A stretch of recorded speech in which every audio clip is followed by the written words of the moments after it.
Picture yourself standing at the edge of a world awakening. The first golden rays of sunlight creep over the Nile, illuminating a scene of organized chaos coming to life. You hear it before you see it, the distant murmur of voices growing into a vibrant symphony of commerce, the rhythmic clatter of pottery being arranged, the earthy scent of freshly ground spices carried on the morning breeze. This is not just any marketplace, this is the heart of ancient Egyptian civilization beating with relentless energy as merchants prepare for another day of trade that would put modern shopping centers to shame. Imagine walking through narrow pathways between stalls overflowing with treasures from distant lands, your senses overwhelmed by the colors of exotic fabrics, the gleam of polished jewelry, and the tantalizing aromas of foods both familiar and strange. Everywhere you look, history is being made through the simple act of exchange, goods changing hands, stories being shared, and a civilization being sustained one transaction at a time. What makes these ancient markets truly extraordinary isn't just their scale or their variety, it's the incredible story they tell about human connection across vast distances. Long before globalization became a modern concept, Egyptian merchants were trading with partners thousands of miles away, creating networks that stretched from the heart of Africa to the shores of the Mediterranean and beyond.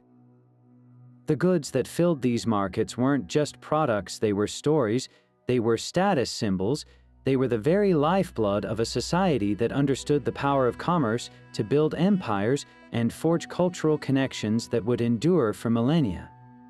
Each item on those dusty stalls represented someone's livelihood, someone's craftsmanship, someone's journey across dangerous trade routes to bring exotic wonders to the bustling markets of Thebes or Memphis. Today, we're embarking on a remarkable journey back through time to explore these incredible marketplaces in breathtaking detail. We'll discover not just what was being sold, but why these items mattered, how they shaped daily life, influenced social status, and ultimately helped build one of the most magnificent civilizations the world has ever known. From the common bread that fed workers to the luxurious imported oils that adorned pharaohs, from the practical tools of farmers to the exquisite jewelry that symbolized power and devotion, we're about to uncover the complete picture of ancient Egyptian commerce. This is more than just a historical exploration, it's an invitation to walk those ancient pathways with us, to smell those exotic spices, to hear the lively negotiations, and to understand how the humble marketplace became the engine that drove an entire civilization toward greatness. But to truly understand the lifeblood of these markets, we must follow our noses to the most essential and bustling sector of all, the food stalls, and at the very core of this culinary universe were the staple grains, the fundamental currency of survival, and the true measure of wealth in ancient Egypt. The air would have been thick with the rich, earthy scent of emmer, wheat, and barley, poured from rough-hewn sacks into gleaming bronze scales. These weren't mere ingredients, they were the foundation of an entire civilization, traded in precise measures known as hecats. Picture a merchant, his hands calloused and dusty, carefully leveling off a wooden measure of grain to ensure a fair exchange, a transaction that could mean the difference between a family eating or going hungry. The sheer volume of grain moving through these markets was staggering, a constant flow from the fertile black lands of the Nile Valley to the communal ovens and, finally, to the tables of every citizen, from the highest official to the most humble laborer. This river of grain was then transformed, right there in the market's periphery, into one of the ancient world's most astonishing arrays of baked goods. The humble emmer and barley were magically converted into an incredible variety of breads that would put a modern artisan bakery to shame.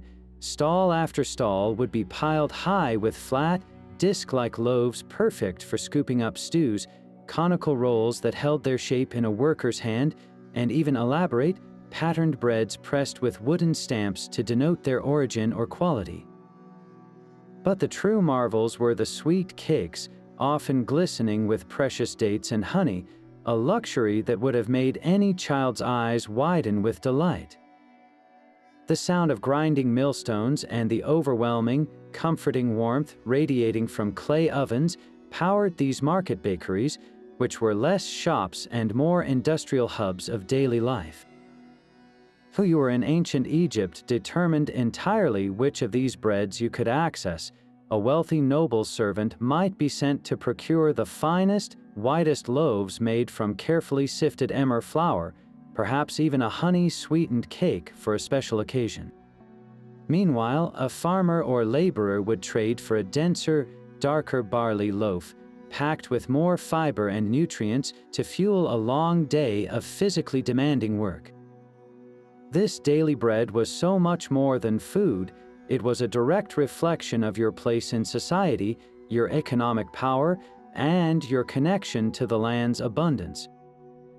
The marketplace, therefore, was the great equalizer and the ultimate divider, a place where the grain that fed a nation was converted, right before everyone's eyes, into the very sustenance of life itself, yet distributed according to the unspoken rules of status and wealth that defined the ancient world.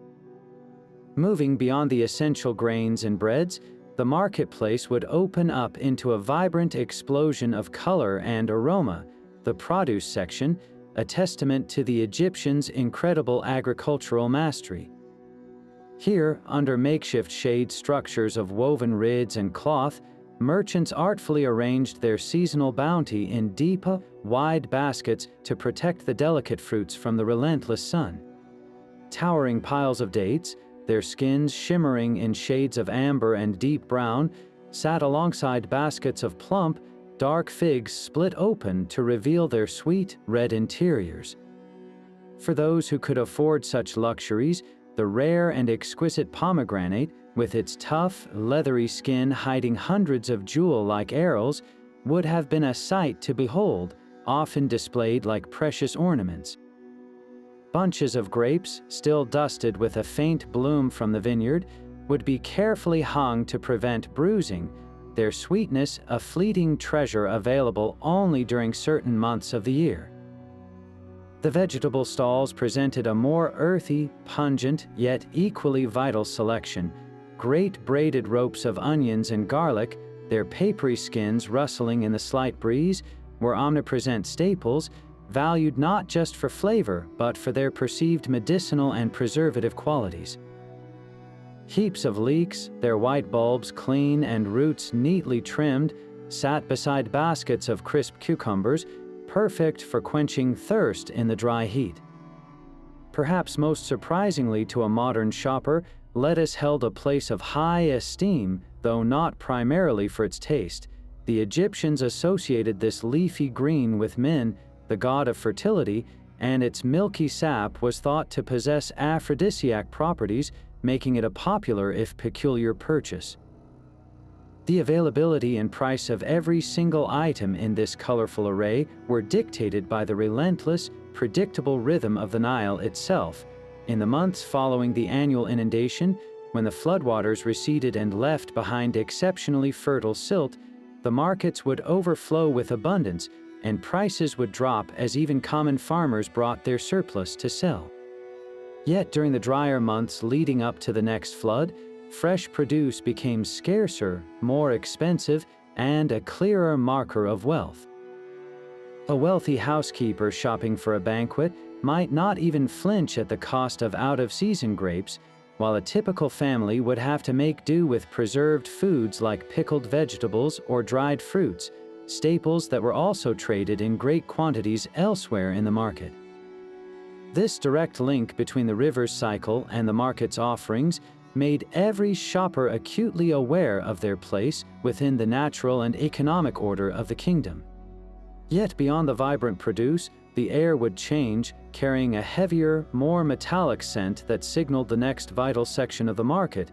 Here, in the meat and fish stalls, the reality of the Nile's bounty and the strict hierarchy of Egyptian society became even more apparent.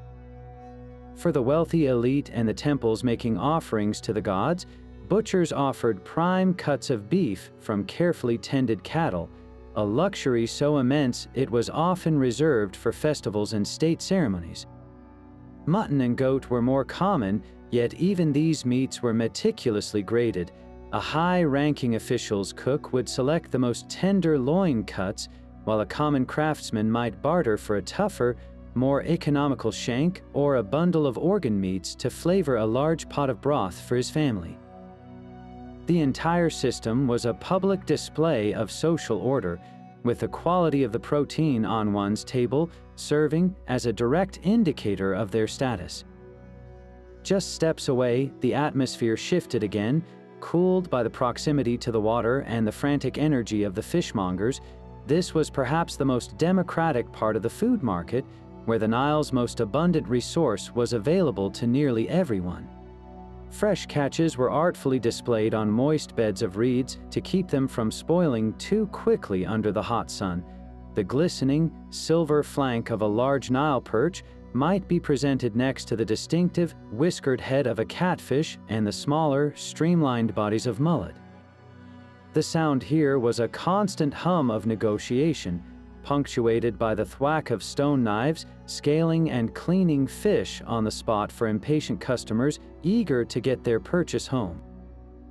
Because fish was so perishable, preservation was not just a convenience, it was an absolute necessity for trade and for feeding the population year-round.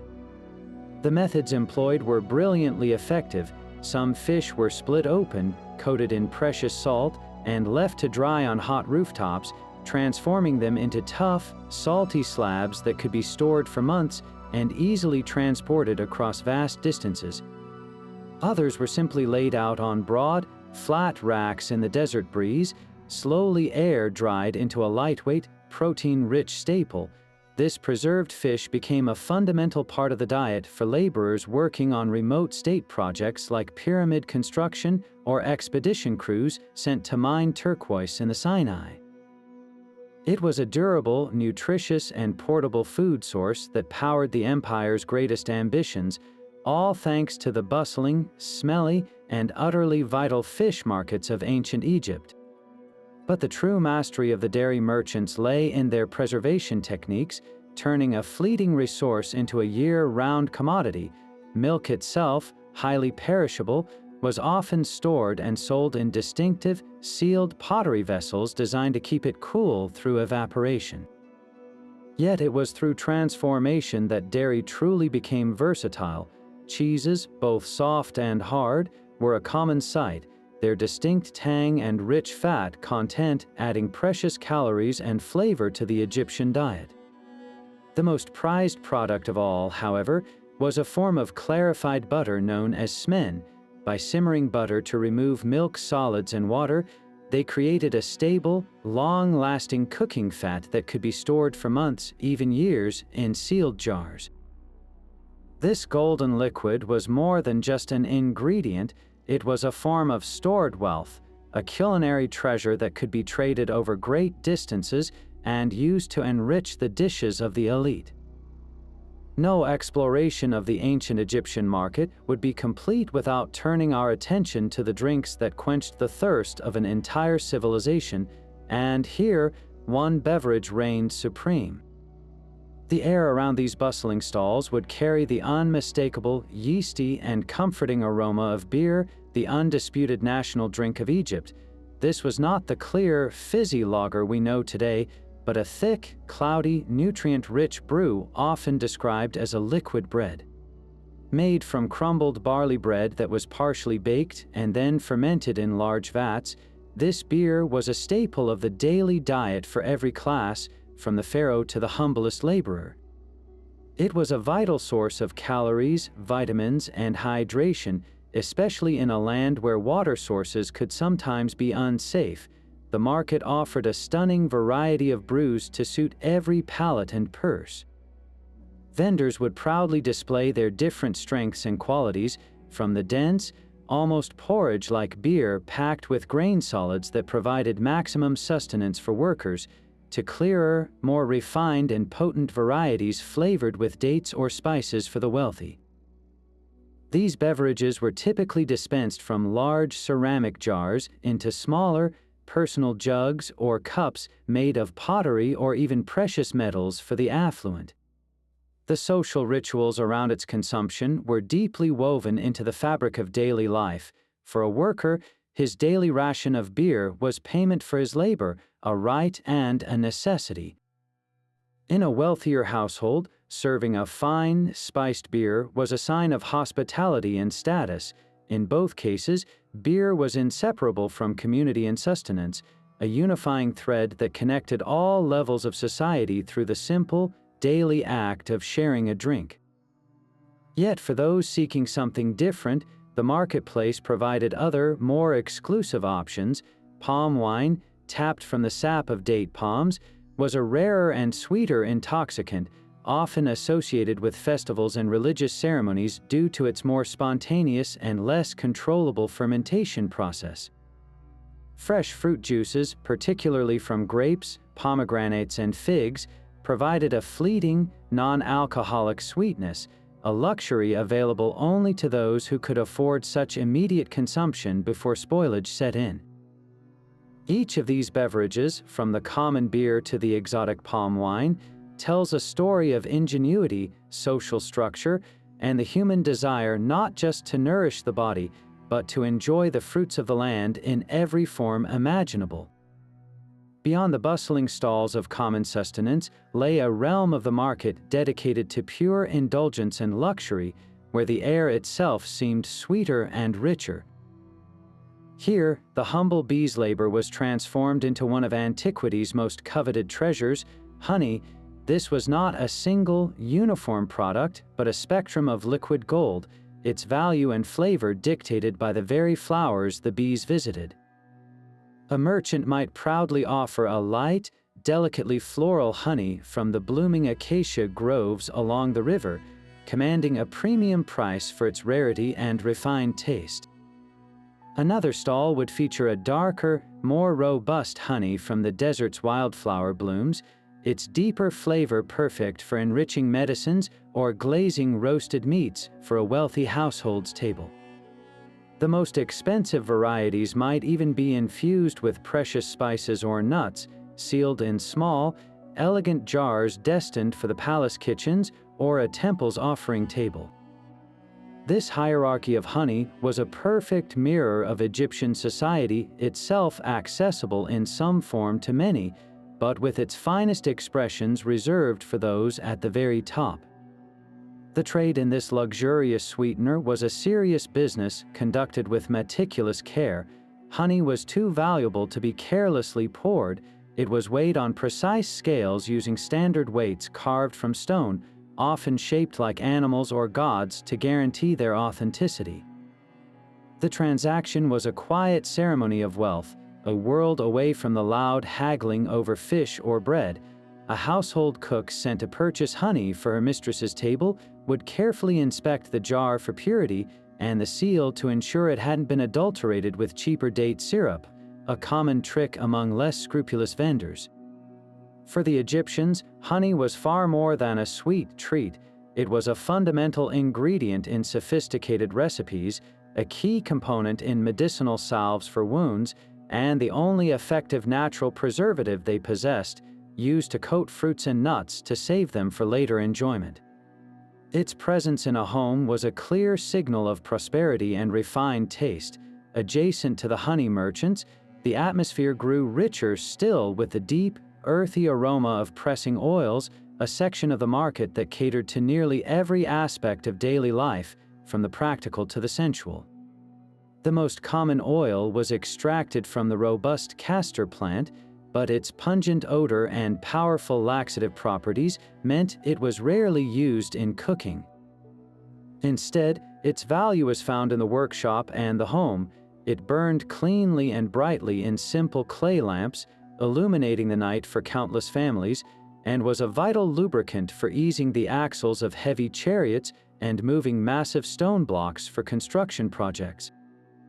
For culinary and cosmetic purposes, the true stars were linseed oil, pressed from flax seeds, and the luxuriously nutty sesame oil, a prized import that eventually became a local crop. These oils were the foundation of Egyptian hot cuisine, used for frying, dressing vegetables, and preserving foods, but their use extended far beyond the kitchen. In a land under a relentless sun, these emollient oils were the cornerstone of ancient skincare. Both men and women would anoint their skin daily to protect it from the dry, damaging climate, creating a protective barrier and leaving the skin with a healthy sheen. They served as the base for perfumes, into which precious resins and flower essences were steeped, and were essential for the elaborate wigs worn by the elite, keeping the intricate braids of human hair supple and fragrant. The containers for these valuable liquids were as distinctive as the oils themselves. They were stored and transported in beautifully crafted amphorae, their tall, narrow necks designed to minimize exposure to air and reduce spoilage. Each vessel was often stamped with the seal of its producer or estate of origin, an early form of brand assurance that guaranteed quality and authenticity. The process of purchasing oil was a deliberate affair.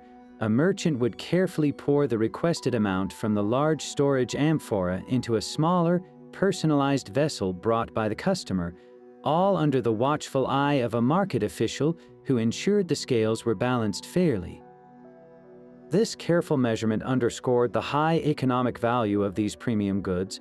From fueling lamps and chariots to enriching food and enhancing beauty, the oil merchant stall was a hub of practical magic, transforming simple seeds into the sleek, fragrant, and luminous essence of civilized life. Leaving the rich aromas of oils and honey behind, the very air of the marketplace seemed to transform, becoming a complex tapestry of exotic and earthy scents that pulled you toward the spice merchants. This was arguably the most international corner of the entire market, a place where the adventurous spirit of Egyptian trade routes was condensed into small, precious piles of aromatic treasures. Here, the wealth of distant lands was measured not in gold or grain, but in the intoxicating fragrance of cinnamon bark from the mysterious land of Punt, the earthy warmth of cumin seeds, the citrusy whisper of coriander, and the uniquely sweet, maple-like aroma of fenugreek. A wealthy shopper inhaling this aromatic symphony wasn't just smelling dinner ingredients, they were breathing in the essence of empire, a sensory confirmation of Egypt's far-reaching power and connections. The handling of these precious commodities was a ritual in itself, born from an acute understanding of their immense value and vulnerability. Whole spices, like cinnamon quills or peppercorns, were often displayed in open baskets to showcase their quality, but the majority were stored with extreme care to protect them from the elements and from prying fingers. Ground spices and delicate seeds were kept in tightly woven linen bags or, for the most expensive varieties, in small, lidded ceramic jars that were sealed with wax or cloth. This wasn't just about preservation, it was about security. A single jar of high-quality cinnamon could be worth more than a farmer's monthly earnings in grain, making the spice merchant's stall a potential target for theft, likely requiring the watchful eye of a guard or a trusted apprentice at all times. Every transaction was a precise and deliberate ceremony of measurement. A customer would approach, specify their desired spice and quantity, and the merchant would then produce a finely crafted balance scale made of wood and bronze. Using a set of standardized stone weights, often carved into the shapes of animals like ducks or bulls, they would carefully measure out the exact amount. The spices were poured from a scoop into a small ceramic bowl on one side of the scale until the two sides hung in perfect equilibrium. This public demonstration of fairness was crucial, building trust in a trade where a tiny amount of added dust or a slightly heavy thumb on the scale could significantly cheat the buyer. For the Egyptians, fairness in trade was a concept tied to Maat, the cosmic order of truth and balance, and these careful measuring rituals were a daily, practical enactment of that divine principle. The primary use of these aromatic treasures was, of course, to elevate the cuisine of those who could afford them far beyond simple sustenance. Cumin and coriander were the workhorses of the Egyptian kitchen, ground into pastes with garlic and oil to form the flavor base for stews and roasted meats, transforming ordinary meals into complex culinary experiences. Dill wasn't just a herb, its feathery fronds and seeds were used to flavor pickling brines for vegetables and fish, a vital preservation technique that also added a bright, fresh note to the diet. Fenugreek seeds, with their distinctive sweet and savory character, were often soaked and ground to thicken sauces or even mixed into bread doughs for a unique flavor. A wealthy household's cook, sent to the market with a specific list, wasn't just buying ingredients, she was procuring the tools to create a multi-layered sensory experience that proclaimed her master's refined palate and prosperity to his dinner guests. Yet the spice merchant's role extended far beyond the kitchen and into the realm of the apothecary. The same cinnamon that flavored a noble's wine was also ground into a powder and mixed with other ingredients to create a soothing tonic for digestive ailments.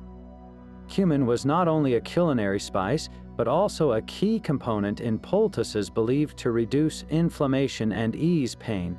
Coriander seeds were steeped in wine to create medicinal drinks intended to relieve flatulence and stomach cramps, while fenugreek was famed for its use in healing salves for wounds and skin conditions. This dual identity, as both a flavor enhancer and a healing agent, made the spice merchant a figure of immense practical importance. His knowledge, passed down through generations, encompassed which rare import could cure a fever and which local herb could perfect a sauce, making his stall a unique crossroads of gourmet pleasure and essential wellness in the daily life of ancient Egypt. Wandering further through the market, the sharp, earthy scent of spices would gradually mingle with and then be overtaken by a cleaner, more vegetal aroma, the unmistakable smell of linen. This signaled your arrival at the textile quarter, a vast open-air gallery of fabric where the very social fabric of Egypt was woven into tangible form. The air hummed with a different kind of energy here, less about frantic haggling and more about serious, considered appraisal.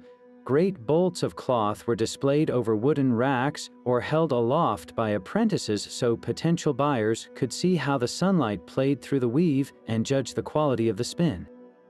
This was where your place in the world was literally measured out in arms' lengths of cloth, from the rough, durable fabric that clothed the millions to the whisper-fine Chinese letter, Chinese letter, Chinese letter, Chinese letter, Chinese letter gauze that draped the gods and their earthly representatives. The journey of this linen, from a humble riverside plant to a status symbol, began with the flax harvest. Workers would pull the tall, slender stalks from the earth by hand to preserve the full length of the fibers, then bundle them to be soaked in the Nile's life-giving waters. This process, known as retting, allowed the woody parts of the stalk to break down, freeing the precious inner filaments that would become thread. After drying, the brittle stalks were beaten and combed, or heckled, to remove the unwanted boon, leaving behind the soft, clean flax fibers ready for spinning. This was grueling, meticulous work, often done by women who would skillfully draw out the fibers onto handheld spindles, twisting them into the strong, fine thread that was the foundation of Egypt's most famous industry. The true magic, however, happened on the looms, in small workshops adjacent to the market or in the courtyards of great estates. Weavers worked their craft on two primary types of looms. The simpler horizontal ground loom, pegged out on the earth, was likely used for heavier, coarser cloths. For the finest linens, the vertical loom was master, allowing the weaver greater control over tension and the ability to create intricate patterns. The skill on display in the market was staggering. A shopper could easily see the difference between a simple tabby weave, with its straightforward over and under pattern perfect for everyday use, and the more complex and time-consuming tapestry weaves used for decorative wall hangings or the elaborate, pleated garments of the priesthood. The value of a piece of cloth was determined as much by the weaver's invisible skill as by the visible quality of the thread. This hierarchy of quality was the central drama of the textile market. At one end of the spectrum, you would find thick, sturdy cloth with a slightly nubbly texture, its natural beige hue unbleached. This was the fabric of the masses, durable, affordable, and designed to withstand the brutal physical labor of building monuments and farming fields. A few stalls over, the quality visibly improved, the weave grew tighter and more even, the color a brighter, lighter shade achieved through skilled bleaching in the sun and water. This was the cloth of the burgeoning middle-class scribes, skilled craftsmen, and minor officials, but the true objects of desire were kept in a league of their own.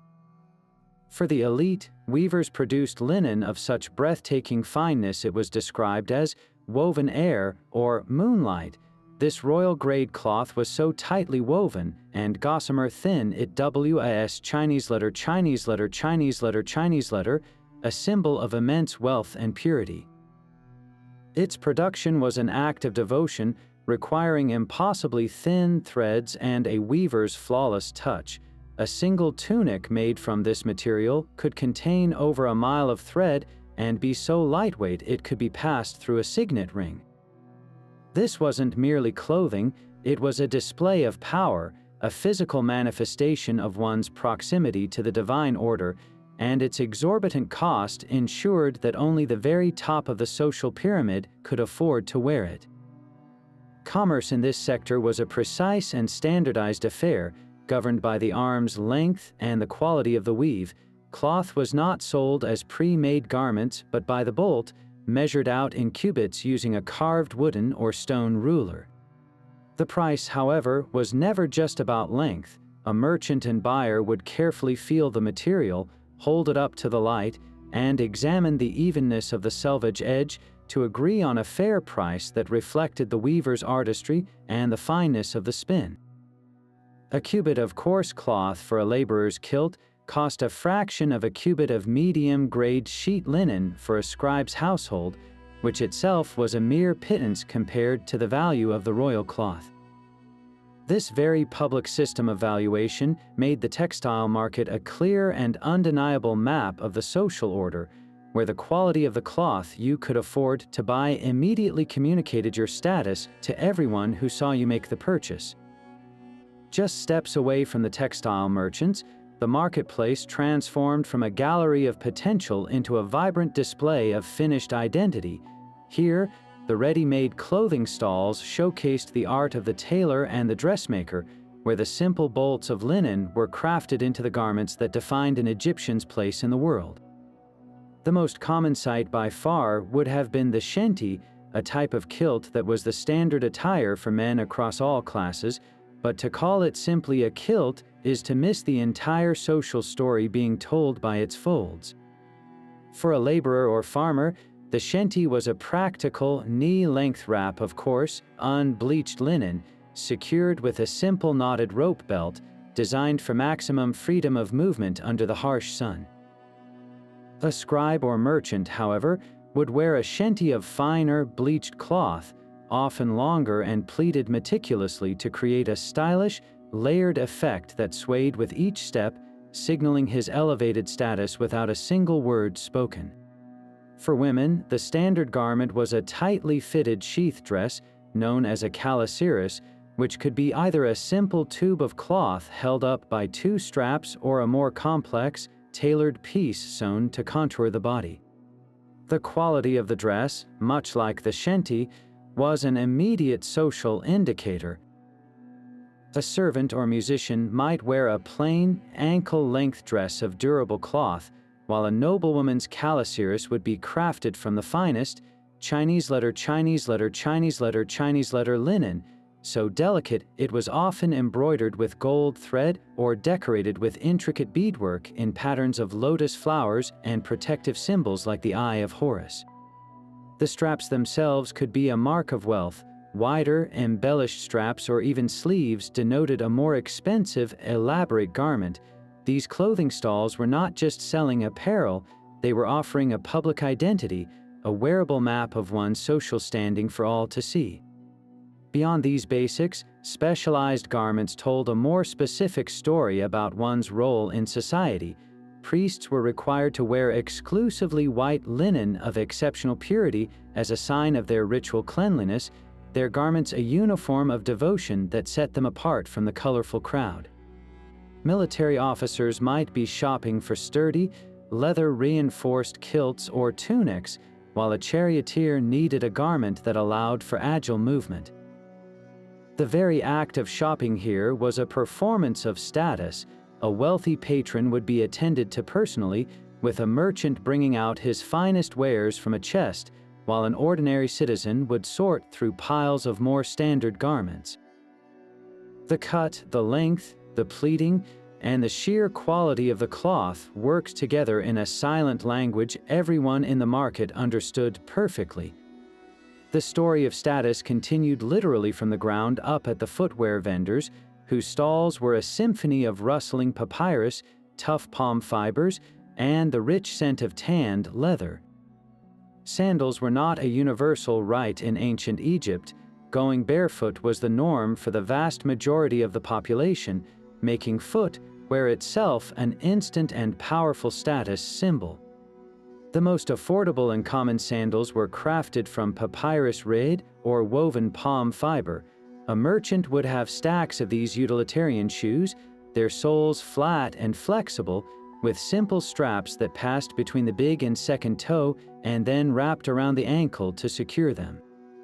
While functional, they were also perishable, wearing out quickly and requiring frequent replacement, a constant small expense for the minor official or craftsman who could afford them. For those with greater means and higher standing, leather was the material of choice. Cobblers skilled in working with hide would produce sandals of far greater durability and comfort. These were not merely slapped together, they were carefully constructed from a single piece of sturdy leather molded to the foot for a better fit. The soles were often thicker, providing protection from the scorching sand and rough stones, and the straps were wider and more elaborately designed, sometimes even dyed in colors.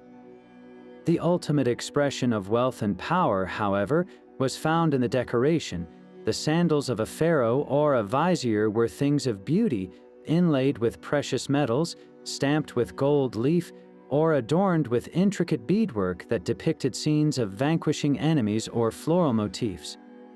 To see a person's sandals was to know their place in the world before you even saw the rest of their clothing. A pair of dusty, woven papyrus sandals spoke of a life of toil and limited means, while a gleaming set of tooled leather sandals announced the approach of someone who walked in the highest circles of power, their every step cushioned and protected in a way most Egyptians could only imagine. And as our eyes adjusted from the practical world of textiles and sandals, they would inevitably be captured by a sudden, dazzling flash of light, the gleam of gold and semi-precious stones from the jewelry quarter, a section of the market that dealt not in necessity, but in power, devotion, and magic. This was a realm of meticulous artisans and wealthy patrons, where the air was filled with the gentle tap, tap, tap of stone hammers on metal and the soft rustle of apprentices sorting tiny, glimmering beads into red trays. The displays here were a symphony of color and brilliance. Deep blue lapis lazuli painstakingly imported from distant Afghanistan, fiery red carnelian gathered from the eastern desert, golden sheets of electrum hammered to a mirror finish, and the vibrant manufactured gleam of bright blue faience, Egypt's ingenious answer to rare and costly lapis. A merchant wouldn't simply show you a piece, he would present it, turning it in the sunlight to catch the facets of a carefully polished stone, or to make the golden figures of gods and goddesses seem to dance with life. The materials themselves told a story of incredible reach and resourcefulness. Gold, the flesh of the gods, was the ultimate symbol of eternal, incorruptible power, mined under brutal conditions in the deserts of Nubia.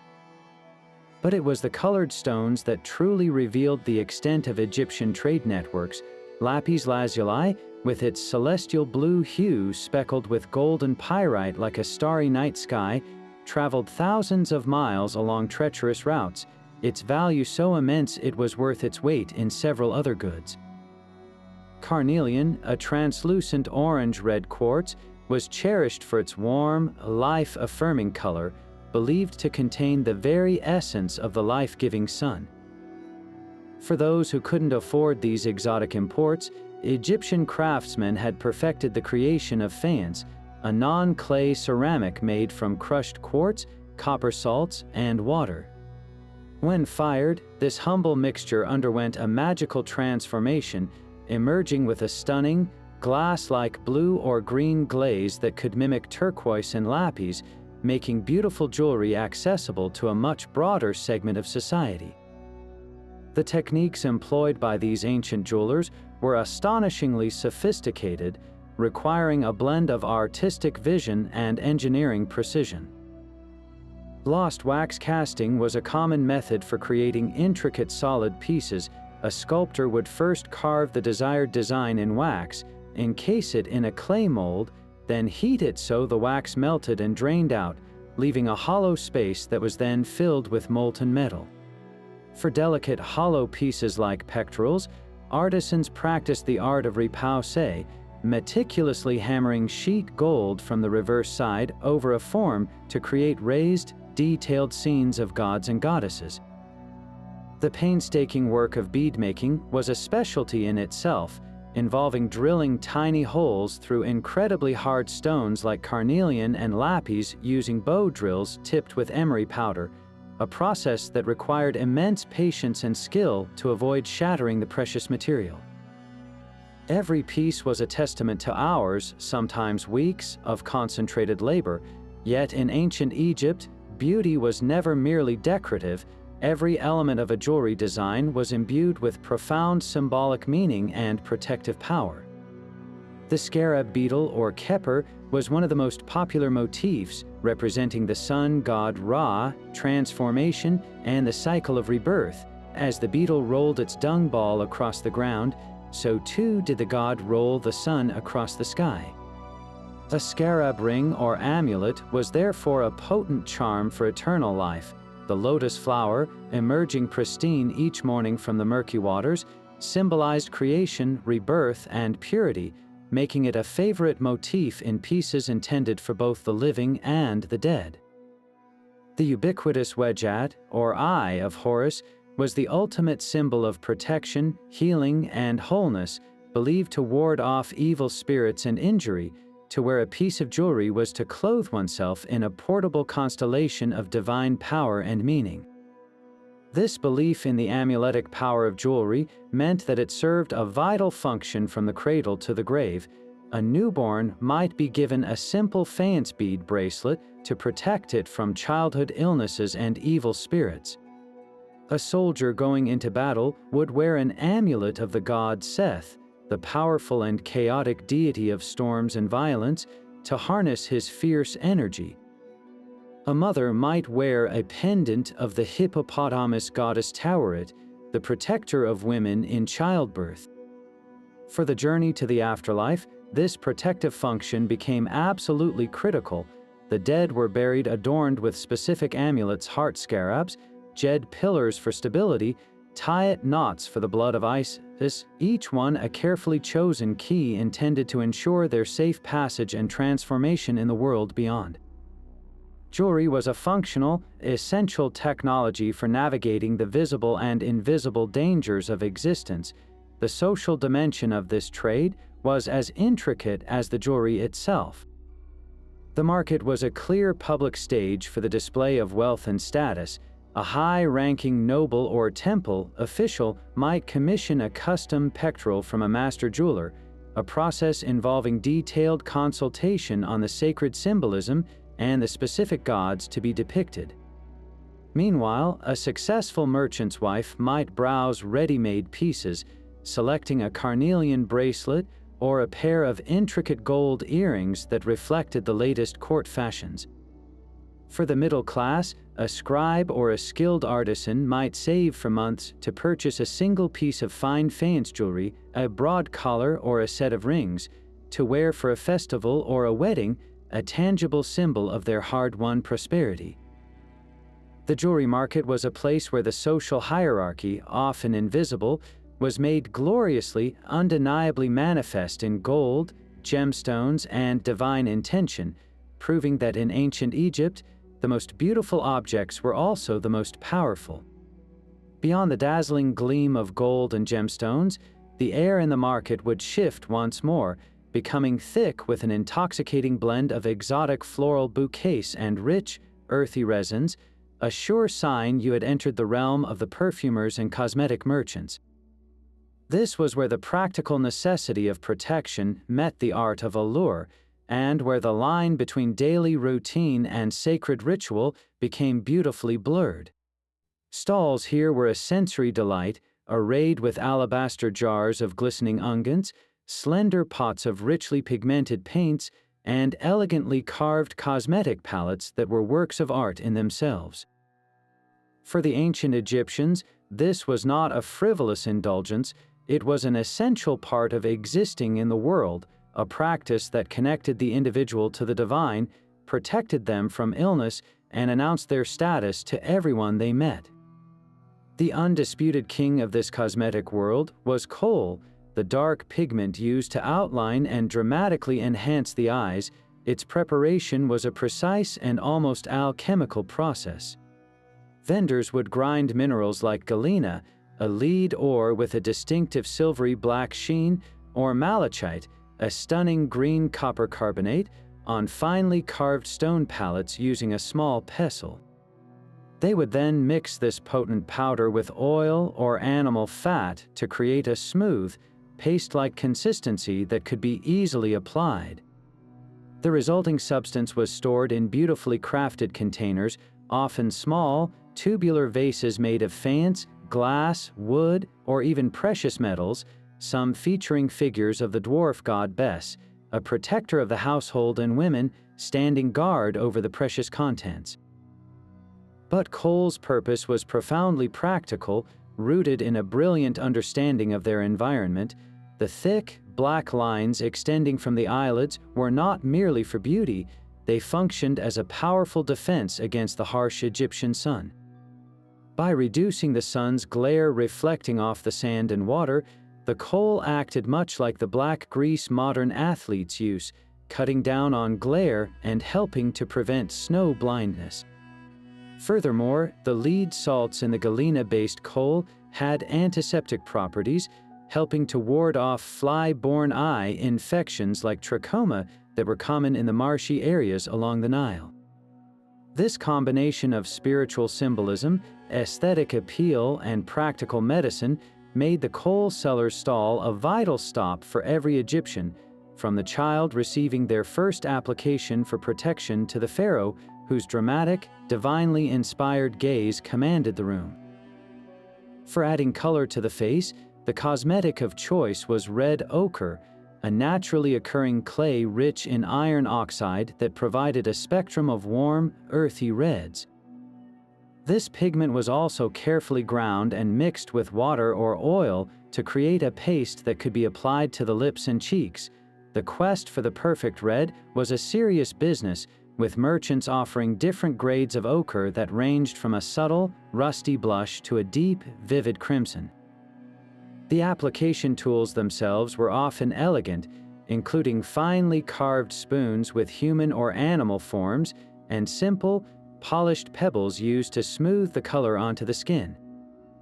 This flush of color was believed to mimic the vitality of youth and the favor of the gods, a sign of health and prosperity that completed the idealized appearance for both men and women.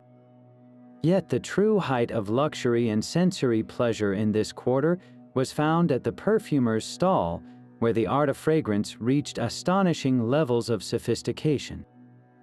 The base for nearly all perfumes was a high-quality oil, typically moringa or balanos, chosen for their light texture and ability to absorb and retain scent. The process of enfleurage or steeping was the primary method for capturing the fleeting essences of flowers and resins. Petals from coveted blooms like the white lotus or the blue lotus, along with fragrant lily and the elusive mandrake, would be layered in the oil and left for weeks, sometimes months, allowing the fat to become completely saturated with their perfume. The spent petals would be strained out and replaced with fresh ones repeatedly, building the fragrance's intensity until the perfumer was satisfied with the result. The most precious and expensive scents, however, came from imported resins like frankincense and myrrh, which had to be gently warmed and melted into the oil to release their complex, woody, and spiritual aromas. A merchant would proudly offer tiny, sealed alabaster vessels for a customer to sniff, each one containing a unique olfactory signature. One might be the fresh, aquatic scent of lotus, evocative of the primordial waters of creation, while another would be the rich, spicy, and sacred aroma of frankincense, used to honor the gods and signal the utmost wealth and refinement.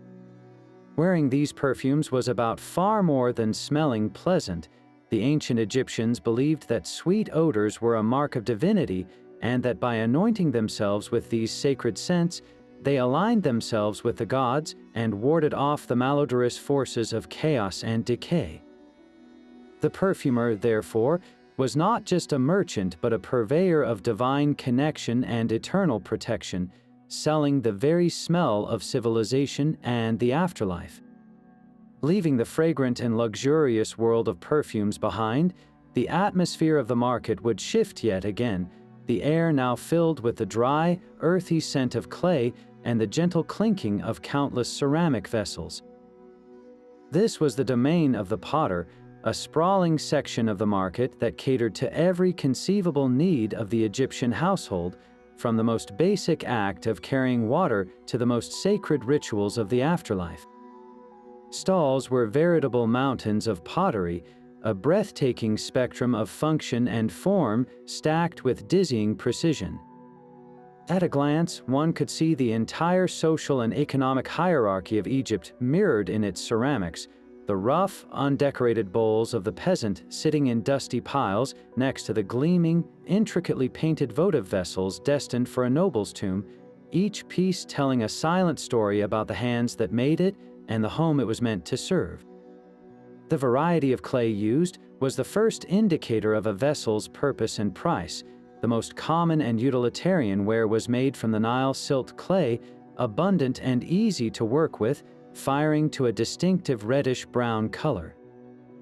This was the clay of the masses, used for everything from storage jars and cooking pots to simple plates and cups. For finer tableware and more delicate objects, potters sought out the superior marl clay, dug from specific deposits in the desert cliffs. This clay was finer, contained fewer impurities, and could be fired at a higher temperature, resulting in a much harder, denser, and lighter-colored vessel, often a pale cream or gray. This marl clay was the canvas for the most beautiful painted designs and was typically reserved for the homes of the elite or for temple use. The choice of material was never arbitrary. It was a direct reflection of the object's ultimate value and the status of its intended owner. The transformation from soft, malleable clay into a durable, functional object was a process of both simple technique and skilled artistry. While the potter's wheel was known and used for creating symmetrical vessels, much of the everyday pottery was still formed using older, coil building methods. A potter would roll long ropes of clay, then coil and smooth them upward to build the walls of a jar, a technique that allowed for enormous scale and strength. The real magic, however, happened in the kiln. Egyptian kilns were simple but effective structures, typically consisting of a firing chamber where the pots were stacked and a separate firebox below. Reaching temperatures around 1,000 degrees Celsius, these kilns transformed the fragile clay into hardened ceramic.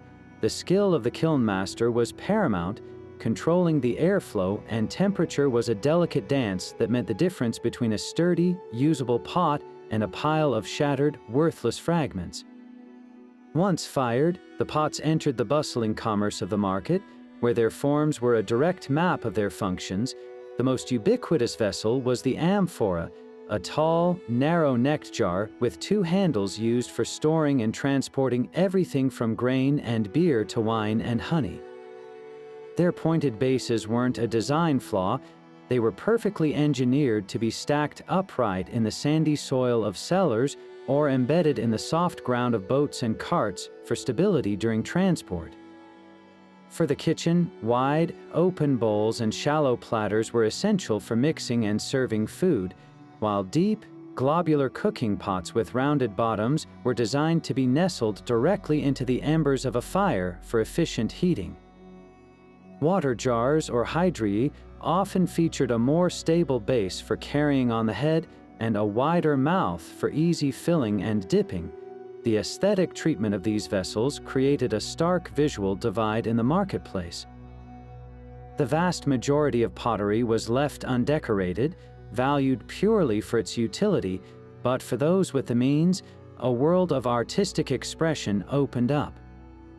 Potters employed slips thin washes of refined clay to color the surface, often painting on elaborate designs in red ochre or black manganese. These designs could be geometric patterns, imaginative depictions of Nile flora and fauna like lotuses and fish, or even complex narrative scenes of banquets, hunting, and religious ceremonies. A wealthy patron might commission a full dinner service with matching patterns, a clear display of taste and wealth that would impress any dinner guest. The pottery market, therefore, was a place of both profound necessity and sophisticated art, where the container was often as important as the contents it held.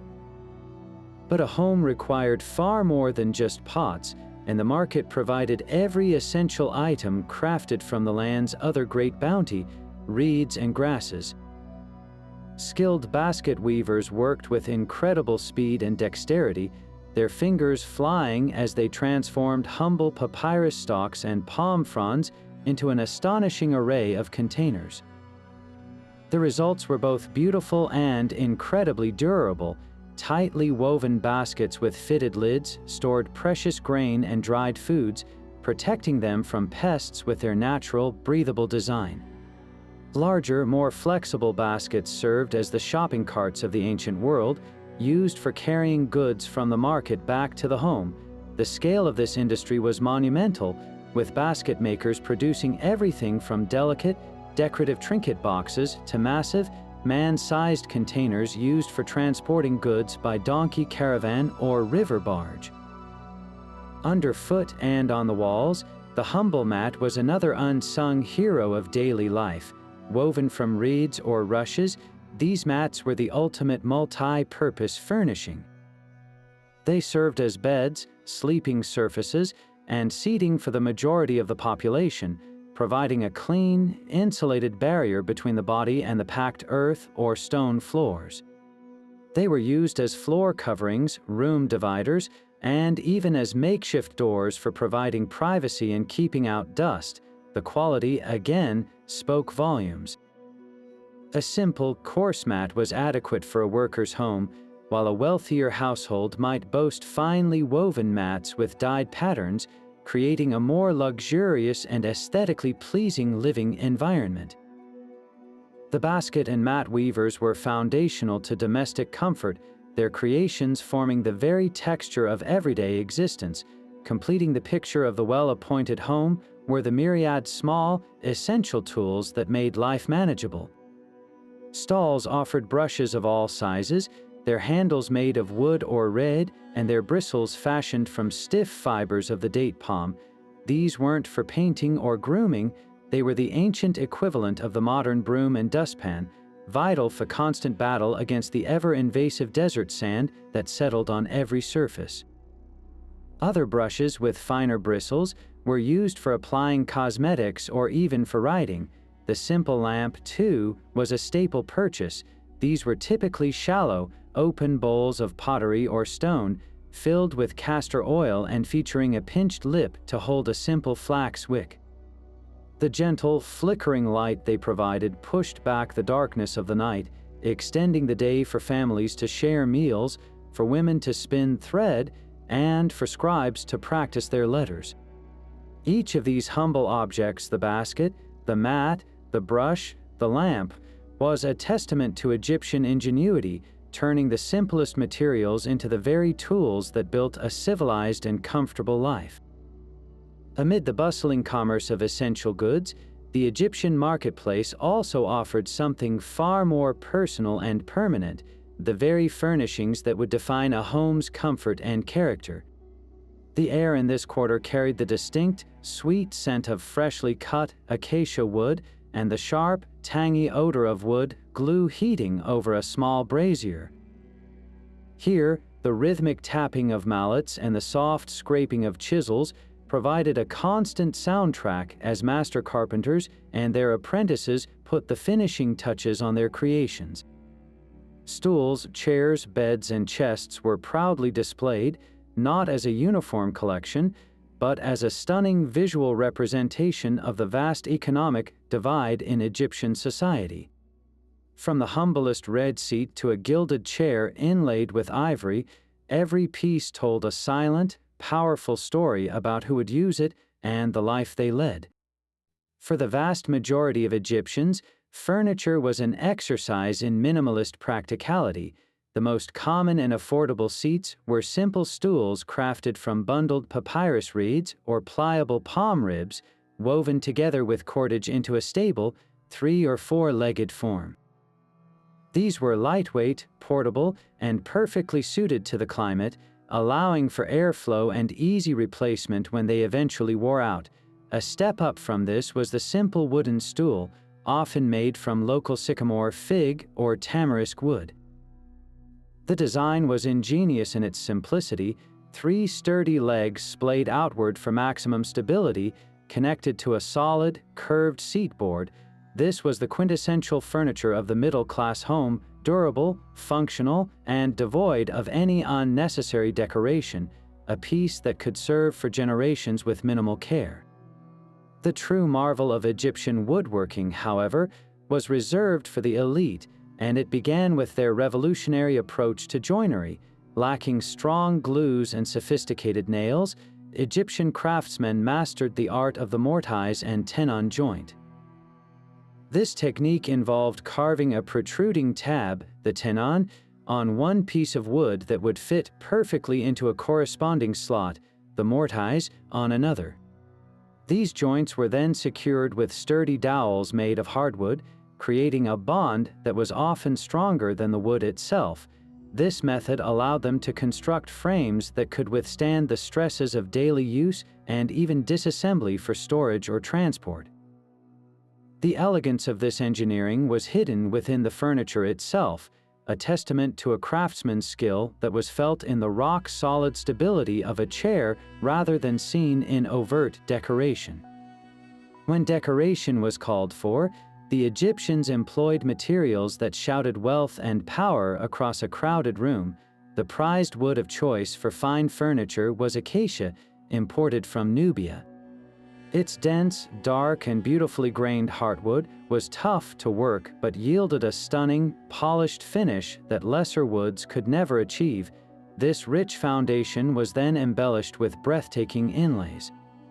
Pieces of gleaming ivory, carved into intricate geometric patterns or tiny hieroglyphs, were set into the wood.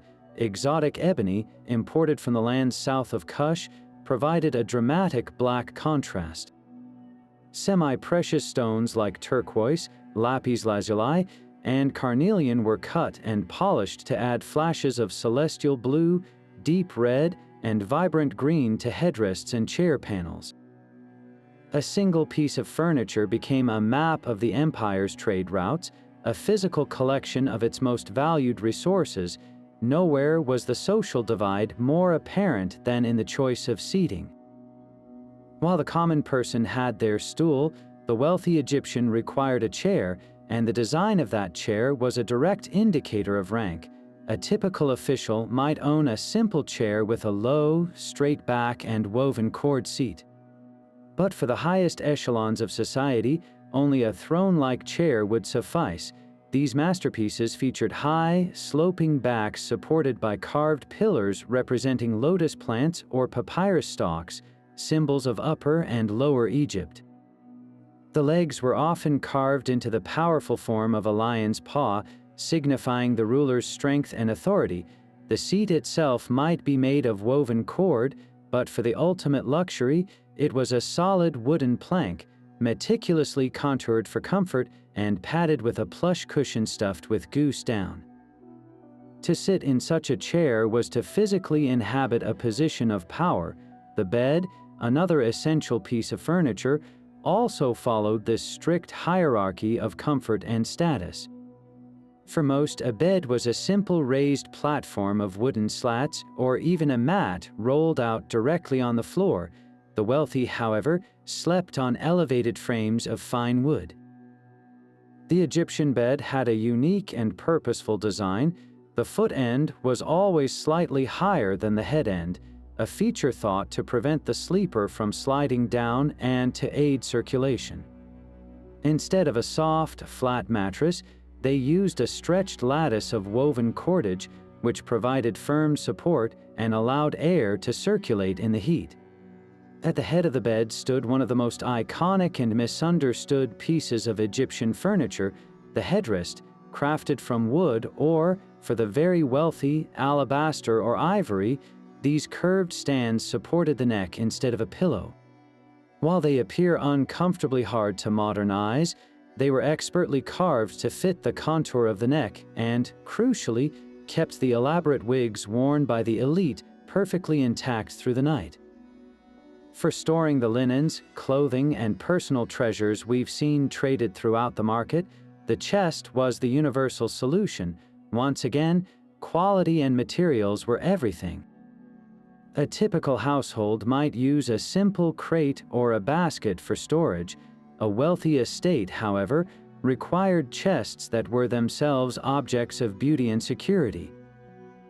Made from fine woods and joined with impeccable craftsmanship, these chests featured domed lids to shed water and were often secured with intricate rope seals or even primitive locks to protect their valuable contents. The outside surfaces served as a canvas for the owner's status, painted with scenes of family life, adorned with the owner's name and titles, or inlaid with precious materials. A chest was not hidden away in a closet.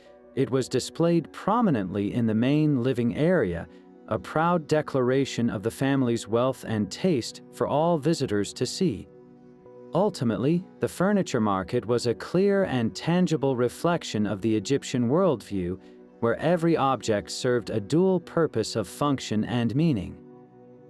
The choice between a reed stool and an ivory inlaid chair was not merely about comfort or budget. It was a public affirmation of one's place in a carefully ordered universe. The sturdy joinery represented a desire for permanence and order.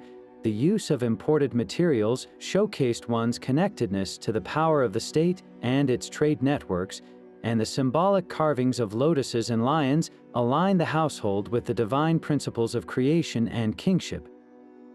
To furnish a home was to build a microcosm of Egypt itself, structured, hierarchical, beautiful, and built to last for eternity. Beyond the realm of domestic comfort, the marketplace held an entire sector dedicated to the most powerful technology of the ancient world, the written word. The air here was different, a dry, papery scent of pressed reeds, mingled with the faint mineral tang of ink. This was the exclusive domain of the scribe and those who served them, a quiet, orderly corner where the tools of administration, literature, and magic were crafted and sold. Stalls were not piled high with wares but displayed with a sense of reverence. Neat stacks of pale papyrus scrolls, elegant wooden writing palettes, and small, precious cakes of pigment were arranged with meticulous care. In a society where literacy was the key to power, climbing the social ladder, and achieving immortality, the acquisition of these tools was the first, crucial step on a profoundly prestigious path. The undisputed star of this market was papyrus, the paper of the pharaohs, and the innovation that made Egypt's vast bureaucracy possible. Its production was a specialized, state-monitored industry, a carefully guarded secret that gave the kingdom a lucrative monopoly for centuries. The process began with the papyrus plant itself, a tall, triangular reed that grew in the marshy fringes of the Nile. Skilled workers would harvest these reeds, slice their fibrous stalks into thin strips, and then lay them out in two overlapping layers, one horizontal and one vertical. This cross-hatched mat was then pounded with mallets, pressed under heavy weights, and left to dry in the hot sun. The natural sap of the plant acted as a powerful adhesive, bonding the layers into a single, strong, flexible sheet. The quality of the finished product was not uniform. It was a direct reflection of its intended use and the buyer's budget. The most expensive, luxurious grade was known as hieratic papyrus.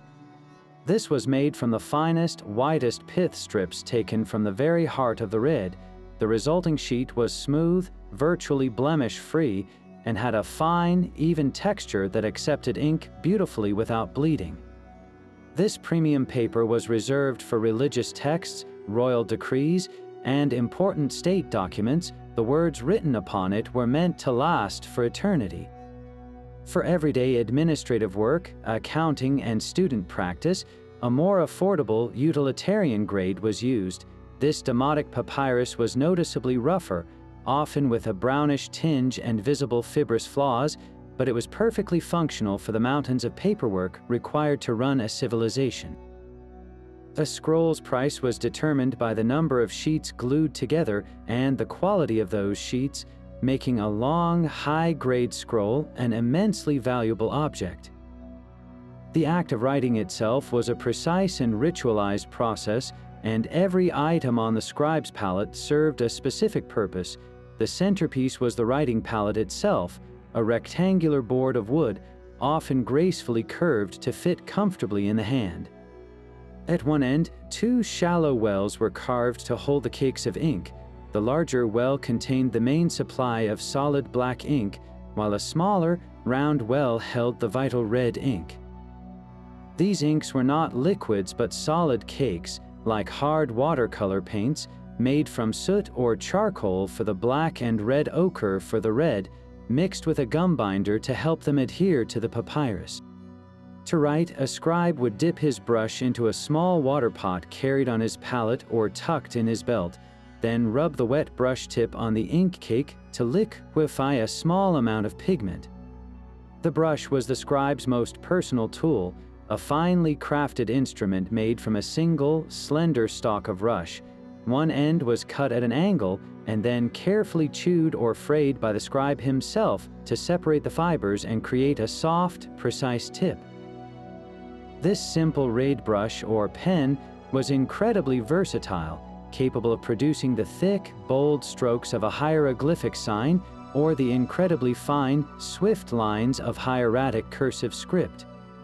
A scribe would often have several brushes of different thicknesses for different tasks, each one a testament to his personal touch and skill. Access to these tools, and more importantly the knowledge to use them, was the single greatest barrier in Egyptian society. Literacy was not a common skill. It is estimated that perhaps only 1 to 3% of the population could read and write to any functional degree. This made the scribble profession incredibly powerful and respected. A father who could afford the apprenticeship fees and the initial outlay for a set of quality writing equipment was investing in his son's future, setting him on a path that could lead to a life free from manual labor, with a position in the government, the army, or the temple. For everyone else, these stalls were a reminder of a world of knowledge and influence that was forever out of reach, their contents as exotic and unattainable as the jewels in the next quarter. The papyrus merchant, therefore, wasn't just selling paper, he was trading in potential, selling the very keys to power, prestige, and eternal remembrance. Yet just steps away from the quiet world of the scribe, the atmosphere of the marketplace transformed entirely, becoming a cacophony of clanging metal and a showcase of raw, physical power. This was the tool quarter where the very instruments that fed the nation and shaped the land were bartered and sold. The air here was thick with the acrid smell of copper alloy and the rich scent of seasoned timber, a testament to the hard labor that awaited these objects beyond the city walls. Stalls were a forest of wooden handles and a gallery of worn, gleaming metal blades, each implement telling a story of the soil it had turned and the harvests it had helped reap. For the ancient Egyptian farmer, this section of the market was not about luxury or status. It was a matter of survival where the right tool could mean the difference between a bountiful yield and catastrophic failure. The undisputed workhorse of the Egyptian field was the simple yet revolutionary wooden plow. This was not the heavy, iron-tipped plow of medieval Europe. It was a brilliantly adapted piece of technology perfectly suited to the Nile's life-giving silt. The basic design consisted of a long, sturdy pole that acted as the handle and beam, to which a smaller, pointed share was attached. In its earliest and most affordable form, this share was just a fire-hardened point of wood. But the true technological leap, readily available in the market for those who could afford it, was the copper-tipped share. This metal point allowed the farmer to cut deeper into the soil, turn the earth more effectively, and prepare his fields in a fraction of the time. A farmer would carefully examine the joinery where the share met the beam, testing the strength of the lashings that held it all together, knowing that a failure during the short, critical window of the planting season could doom his entire year's work. Working in tandem with the plow was another essential tool, the hoe. In a land where large, animal-drawn implements were not universally available, the humble hoe was the primary instrument for a staggering variety of tasks.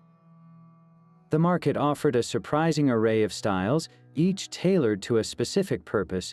The most common was the he's hoe, a robust tool with a broad, flat copper blade set at a right angle to a sturdy wooden handle. This was the breaker of clods, the weeder of rows, and the digger of irrigation channels. Another popular variant was the Merit hoe, which featured a narrower, more pointed blade, ideal for hilling soil around the base of plants or digging precise holes for seeds. The choice a farmer made here was a direct reflection of his specific crops and the unique conditions of his plot of land, a decision of practical necessity that would occupy his hands for most of the year. When the season turned and the golden fields of emmer, wheat, and barley ripened under the harsh sun, the most important tool of all made its appearance, the sickle. The sight of these curved blades, glinting in stacks at a merchant's stall, signaled the beginning of the most frantic and crucial period of the agricultural calendar, the harvest. Early sickles were made from sharpened animal bones or pieces of wood inset with razor-sharp flakes of chert, a type of flint, but by the time of the great pharaohs, the copper sickle had become the standard. Craftsmen would skillfully cast the curved blade with a serrated edge, a design that allowed it to grip and slice through stubborn cereal stalks with brutal efficiency. The handle was often made from the curved branch of a tree, naturally shaped to fit the palm, making the repetitive motion of harvesting less exhausting. The quality of the serrations and the weight of the copper were key points of negotiation, as a sharp, well-balanced sickle could mean harvesting an entire field faster than a neighbor, a critical advantage when racing against threats of rot or storm. Beyond these primary tools, the market offered a whole ecosystem of supporting implements. Shovels with broad, flat blades of wood were essential for managing the dikes and canals of the irrigation network. Axes with copper heads, carefully wedged and lashed to their handles, were needed for clearing land and cutting timber. Simple yet effective rakes, made entirely of wood with multiple tines, were used for gathering stubble and preparing seedbeds. A farmer might also browse for new ropes made of twisted papyrus or palm fiber, essential for everything from tying bundles of grain to repairing his plow's harness. His wife might be looking for a new grinding quern, a large, stationary base stone, and a smaller handstone to replace the worn-out set that took twice the effort to turn grain into flour. Every item in this section was a direct investment in the efficiency and security of the farm. The technological sophistication of the era was most apparent not in the tools themselves, but in the complex irrigation equipment whose components were also traded here.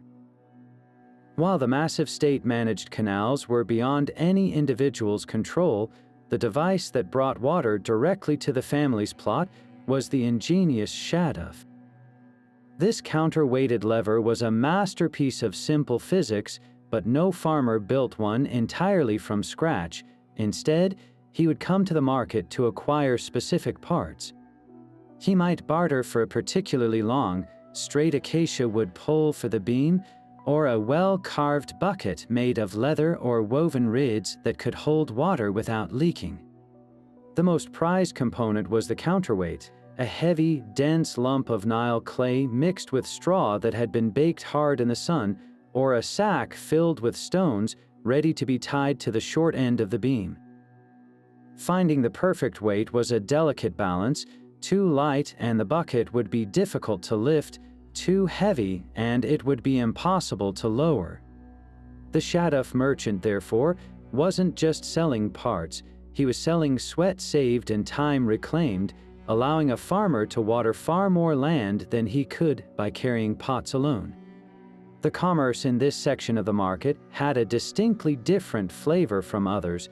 While new tools were certainly available from specialized craftsmen, a vibrant and essential trade in used implements was always buzzing. A farmer looking to upgrade his old wooden shared plow to a copper-tipped model might bring his old one to trade, its value depreciated but still useful to a younger farmer just starting out. A well-maintained copper sickle with a freshly sharpened edge, its handle polished smooth by years of use, could be worth nearly as much as a new one. This bartering of used goods was a practical necessity in a cashless economy and a testament to the value of quality craftsmanship. A tool wasn't disposable, it was an asset that could be maintained, repaired, and eventually passed on, its life cycle echoing the eternal cycles of the agriculture it served. And if we were to follow the flow of goods from the fields and workshops, we would be pulled toward the loudest, dustiest, and most monumental sector of the marketplace, the sprawling, chaotic, and utterly vital construction materials market. The air here was a thick, palpable haze of dust and effort, filled with the scent of drying mud, the sharp tang of freshly quarried stone, and the sweaty aroma of the countless laborers, artisans, and merchants who powered this colossal industry. This was where the very bones of Egypt were bought and sold, where the dreams of pharaohs and nobles for eternal temples and palatial estates were translated into mountains of mud brick, stone, and timber. The noise was a constant, deafening symphony of haggling, the thud of bricks being stacked, the screech of stone sledges dragged over logs, and the shouted orders of foremen overseeing the movement of unimaginable weights. To stand here was to witness the raw, physical power of a civilization in the act of building its own immortality, the undisputed king of this market, the material that built the homes of millions and the walls of every city, was the humble mud brick. The production of these bricks was a massive, cyclical industry tied directly to the Nile's annual inundation. As the floodwaters receded, they left behind vast deposits of the perfect raw material, a thick, black silt rich in clay and organic matter. This mud was harvested and mixed with water, chopped straw, and sand by workers who trod it with their feet into a thick, homogeneous slurry. The straw was the critical ingredient, acting as a binding agent that prevented the bricks from cracking as they dried and shrank. This mixture was then packed into rectangular wooden molds, which were lifted away to leave the wet bricks to bake and harden under the relentless Egyptian sun. The commerce in these sun-dried bricks created a clear hierarchy of quality right there in the market, The most common and affordable bricks were coarse and dark, filled with visible straw and small stones, sold in massive piles for use in the homes of commoners and the walls of storage buildings. A step up were the finer, more carefully made bricks, using sifted silt and a higher ratio of straw, resulting in a stronger, more uniform block that might be used in the construction of a noble's villa or the barracks of soldiers. The ultimate expression of the brickmaker's art was the fired brick. These were not common in most of Egyptian history due to the enormous fuel cost, but when available, they were a premium product. Kiln-fired to a hard, ceramic-like consistency, they were vastly more durable and water-resistant, reserved for the most critical parts of structures, like the foundations of temples or the linings of wells, and their price reflected their superior status. Yet for the monuments intended to last for eternity, only stone would suffice, and the trade in quarried blocks was a world apart from the earthy commerce of mud bricks. While the primary quarries for limestone, sandstone, and granite were state-run and supplied massive royal projects directly, a secondary market thrived for smaller, finer blocks and leftover materials. A merchant might offer prized chunks of white Tura limestone, quarried from the cliffs across the river from Memphis and famous for its fine, smooth grain that was ideal for the exquisite reliefs that covered temple walls. The challenges of moving these monstrous weights were on full display at the market's edge, where teams of oxen strained to pull sledges laden with just a few of the smaller blocks. The price wasn't just for the stone itself, it was for the backbreaking labor of extraction, the perilous river transport on specially built barges, and the skilled muscle needed to finally deliver it to the construction site. A noble commissioning his tomb chapel or a temple overseer building a new shrine would personally inspect the grain and quality of these stones, knowing they were purchasing a literal piece of eternity. Completing the shell of a building required the timber for roofing and spanning large spaces, and here the market revealed Egypt's most critical dependency on foreign trade. The native acacia and sycamore fig trees yielded only short, knotty logs, utterly inadequate for the great needs of palace and temple architecture. This created a booming market for imported timber, the most coveted of which was the mighty cedar of Lebanon. The arrival of a shipment of these long, straight, aromatic logs was a major event. Merchants would display these precious beams like jewels, their length and girth directly dictating their astronomical cost. The scent of cedar, completely foreign to the Egyptian landscape, would have marked this section of the market, a fragrant testament to the kingdom's far-reaching power and influence. For those who couldn't afford the royal luxury of cedar, there was a lively trade in smaller pieces of imported pine and juniper, or longer, spliced together beams of local wood, each option a clear marker of the project's budget and the owner's status. The final touch, the element that transformed rough stone and brick walls into smooth, pristine surfaces worthy of art and inscription, was plaster, and its key ingredient was gypsum. Mined from deposits in the desert, the raw gypsum rock was brought to the market where specialist merchants, or the plasterers themselves, would calcine it, heating it in kilns to drive off its water content and transform it into a fine, white powder. This powder was then carefully mixed with water on site to create a smooth, workable paste. The quality of the plaster was paramount. A coarse, gritty mix was adequate for sealing the walls of a common house, but for the palace or temple, only the finest, silkiest plaster would do, providing the perfectly smooth, white canvas upon which teams of artists would paint vibrant frescoes and master sculptors would carve the intricate hieroglyphs that told the stories of gods and kings. The gypsum merchant's stall, with its piles of raw rock and sacks of precious white powder, was the gateway to this world of refined beauty, the last essential ingredient in the alchemy of construction that turned raw materials into a legacy of stone. Leaving the dust and din of the construction market behind, The very ground beneath our feet seems to change, giving way to the wooden planks of a dock as we approach the most dynamic and vital sector of all, the transportation market. Here, the energy is not one of chaotic construction, but of purposeful motion and meticulous craftsmanship, centered on the lifeline of Egypt itself, the river. The air is a complex blend of scents: the fresh, clean smell of newly cut timber, the pungent odor of boiling pitch used for waterproofing, and the ever-present, slightly fishy aroma of the Nile.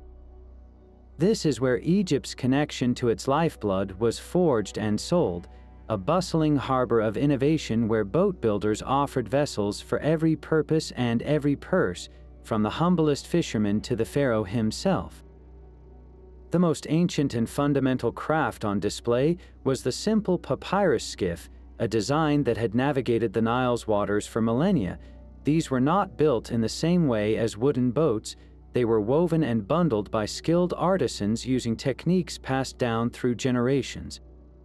Stalks of papyrus reed were tightly lashed together to form a graceful, curved hull that was both incredibly buoyant and surprisingly durable. A merchant might demonstrate its resilience by standing on one end, showing how the flexible reeds gave with the weight rather than fighting it. For the vast majority of Egyptians, this was the only form of river transport they would ever own or use, a practical, affordable craft for checking fishing nets, traveling to a neighboring village, or transporting a few goods to the market.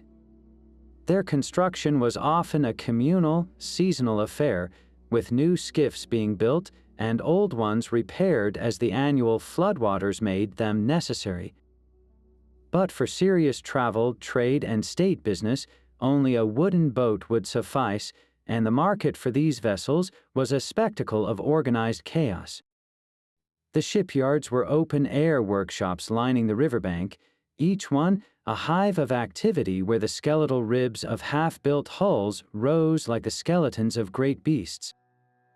The primary material was the native acacia wood, its tough, gnarly grain making it a challenge for the shipwright's adze, but resulting in a fantastically strong frame.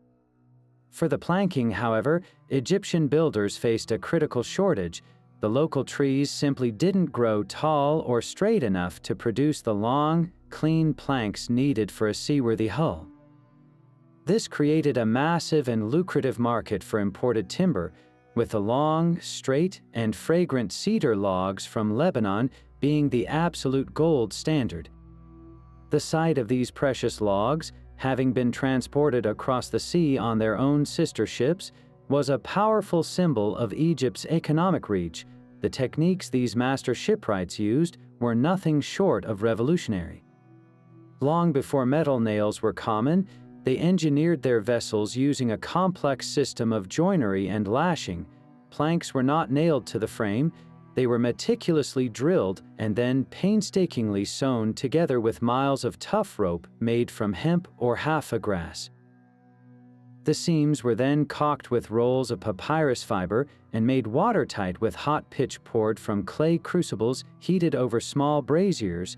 This method created a hull that was flexible and resilient, able to withstand the shocks of river travel and even the waves of the Mediterranean. A customer in the market for a new cargo ship wouldn't just be buying a boat, he'd be investing in weeks of specialized, backbreaking labor and a small fortune in imported materials. The variety of vessels on offer was a direct reflection of the complex society they served. The most common was the utilitarian cargo boat, wide-beamed and sturdy, designed to carry massive loads of grain, stone, or pottery up and down the river, its sail a simple square of woven linen. For passengers and officials, there were sleeker, covered vessels with cabins made of woven matting to provide shade and privacy, their decks often painted with protective eyes on the prow to see and avoid hazards. The apex of this naval hierarchy, occasionally glimpsed in a royal dockyard adjacent to the public market, was the divine bark. These were not mere boats but floating temples, elaborate ceremonial vessels used to carry the statue of a god during festivals. Built from the finest cedar and inlaid with ebony, gold, and electrum, they were masterpieces of religious art, their immense cost and sacred purpose placing them far beyond the reach of any mere merchant. Yet for speed, power, and the ultimate display of status, the Egyptian elite looked not to the water, but to a technology imported from the East, the chariot. The chariot market was a world apart from the boatyards, a high-security, elite enclave where the tools of war and ceremony were crafted for society's very peak. The atmosphere was one of focused intensity, filled with the sounds of fine woodworking, the scrape of a cabinet maker's plane smoothing ash wood, the soft tap of a hammer setting a bronze rivet, the stretch and creak of fresh leather being tensioned. This was not a place for the general public to browse. It was a place for generals, princes, and the king's own officials to commission the machines that would secure their power and proclaim their glory. The essence of the Egyptian chariot was its breathtaking lightness.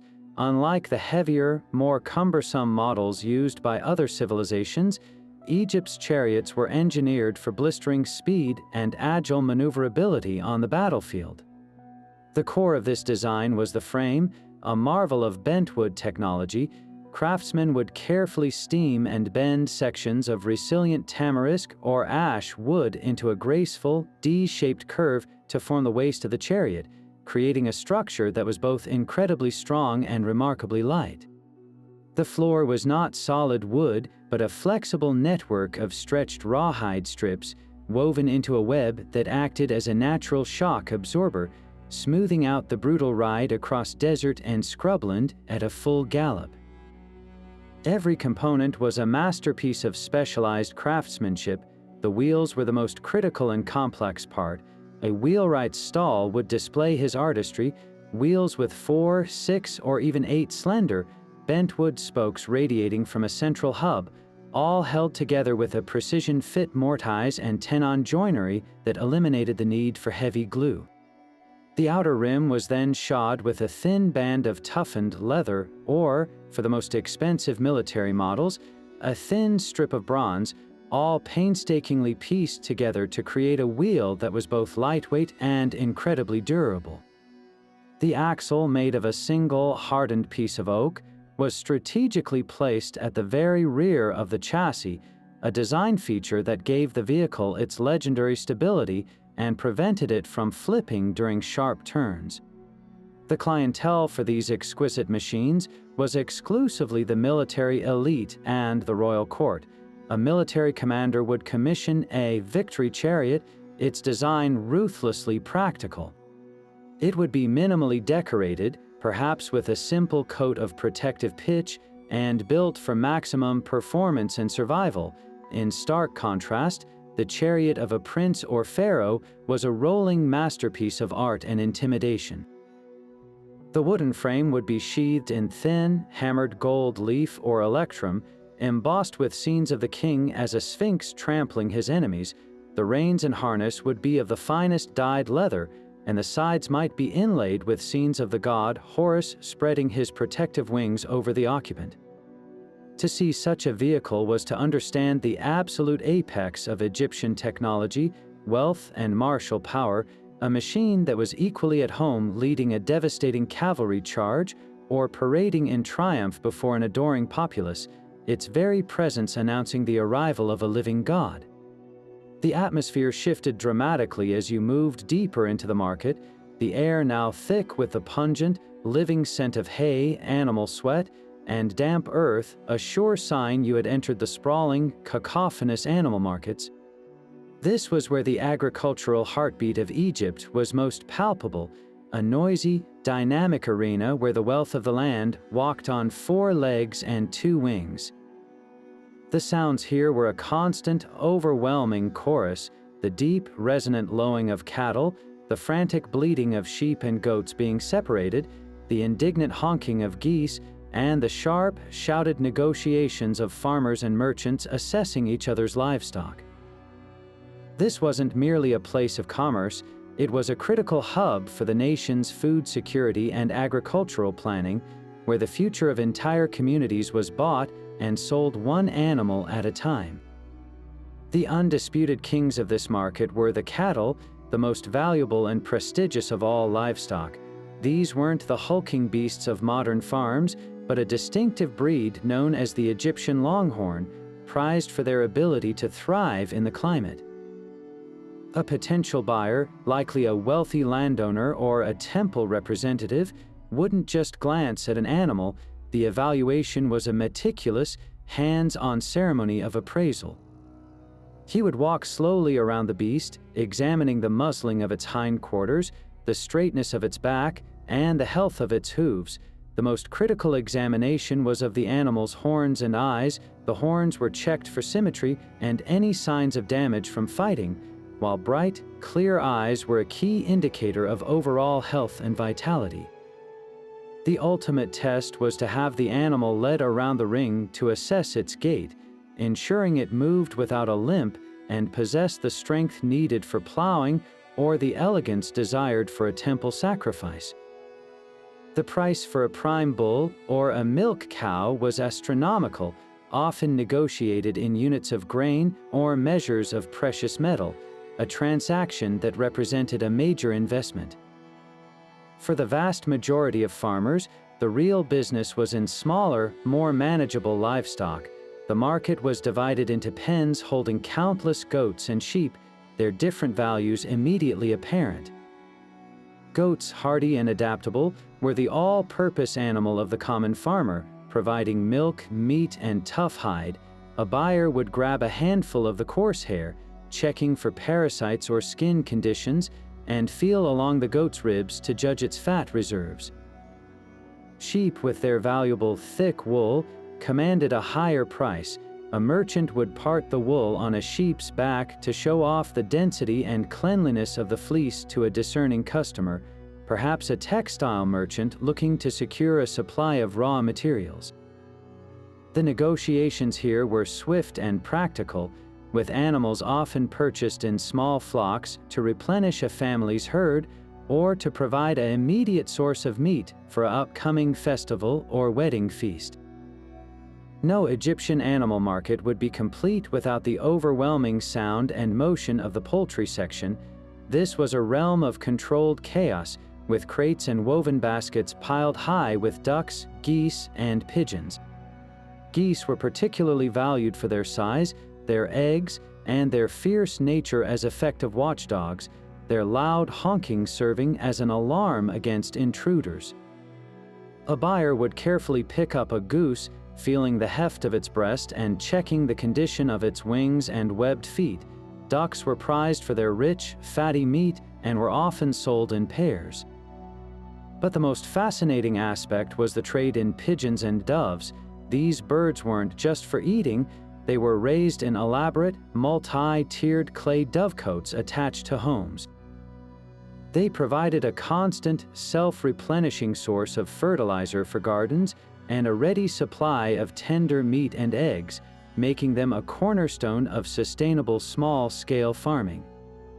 The market for these birds was constant and vibrant, with children often tasked with carrying a tightly woven basket of squirming, cooing pigeons home for the family pot. Beyond these staples of diet and agriculture, the animal market held a more exotic and surprising quarter, a section that catered purely to the whims and status of the elite. Here, shielded from the dust and noise by screens of woven reeds, were the vendors of rare and exotic pets. This is where you might find a young monkey, perhaps a vervet or a baboon, chained to a perch and chattering nervously. These intelligent creatures were a symbol of immense wealth and connection to the distant land of Punt, from which they were imported at great cost. They were kept as amusing curiosities in the lavish gardens of nobles, their antics a source of entertainment for wealthy families. Alongside them, you might see cages containing exotic birds, their brilliant plumage a shocking contrast to the desert palette. Bright green parrots from Central Africa or fiercely beaked falcons were not uncommon sights, their presence a public declaration that their owner possessed the means to acquire beauty from the very edges of the known world. The role of these markets extended far beyond the immediate transaction. They were the linchpin of annual agricultural planning. The timing of markets was often synchronized with the Nile's flood cycle. After the harvest and before the new planting season, farmers would bring their surplus animals to sell, converting living assets into grain, tools, or other goods needed for the year ahead. Conversely, after a good harvest, a successful farmer might invest his surplus grain in a new pair of oxen or a small flock of sheep, expanding his productive capacity for the future. Temple estates and royal granaries were major players here, purchasing thousands of animals on the hoof to replenish their vast herds, which were essential for feeding workers, provisioning armies, and supplying the endless demand for religious sacrifices. The animal market was a living, breathing economy, a place where the entire cycle of planting, harvest, and husbandry converged, ensuring that the engine of Egyptian civilization was continually fueled and maintained. But beyond the tangible goods of sustenance and status, the Egyptian marketplace held a quieter, more enigmatic corner where the boundaries between the physical world and the unseen realm grew thin. Here, the air was a complex tapestry of aromas: the sweet, cloying scent of honey infusions, the sharp, bitter tang of crushed herbs, and the faint, dusty smell of ancient papyrus. This was the domain of the SWNW, the physician-priest, and the Sao, the magical practitioner, whose stalls offered not merely products, but solutions to life's most profound fears: illness, misfortune, and the malevolent forces that lurked in the shadows. To approach these stalls was to step into a world where every ailment had both a bodily cause and a spiritual counterpart, and where a purchase was an investment in holistic protection. The foundation of their trade was a sophisticated and surprisingly effective materia medica, a pharmacy born of millennia of careful observation. One of the most common offerings would have been honey-based preparations, showcased in small ceramic cups. The physician would explain how a mixture of honey, thyme, and crushed garlic could soothe a raw throat and quell a cough, understanding honey's natural antibacterial properties even if they explained its efficacy as calming the heat in the throat. Another popular remedy was a preparation made from willow bark. The healer would have patients chew on the bitter inner bark or drink a tea made from it to alleviate pain and reduce fever, unknowingly harnessing the power of salicylic acid, the precursor to modern aspirin.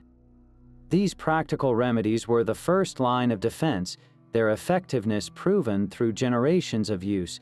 Yet for the ancient Egyptian, no physical treatment was ever considered complete without addressing the spiritual root of the problem.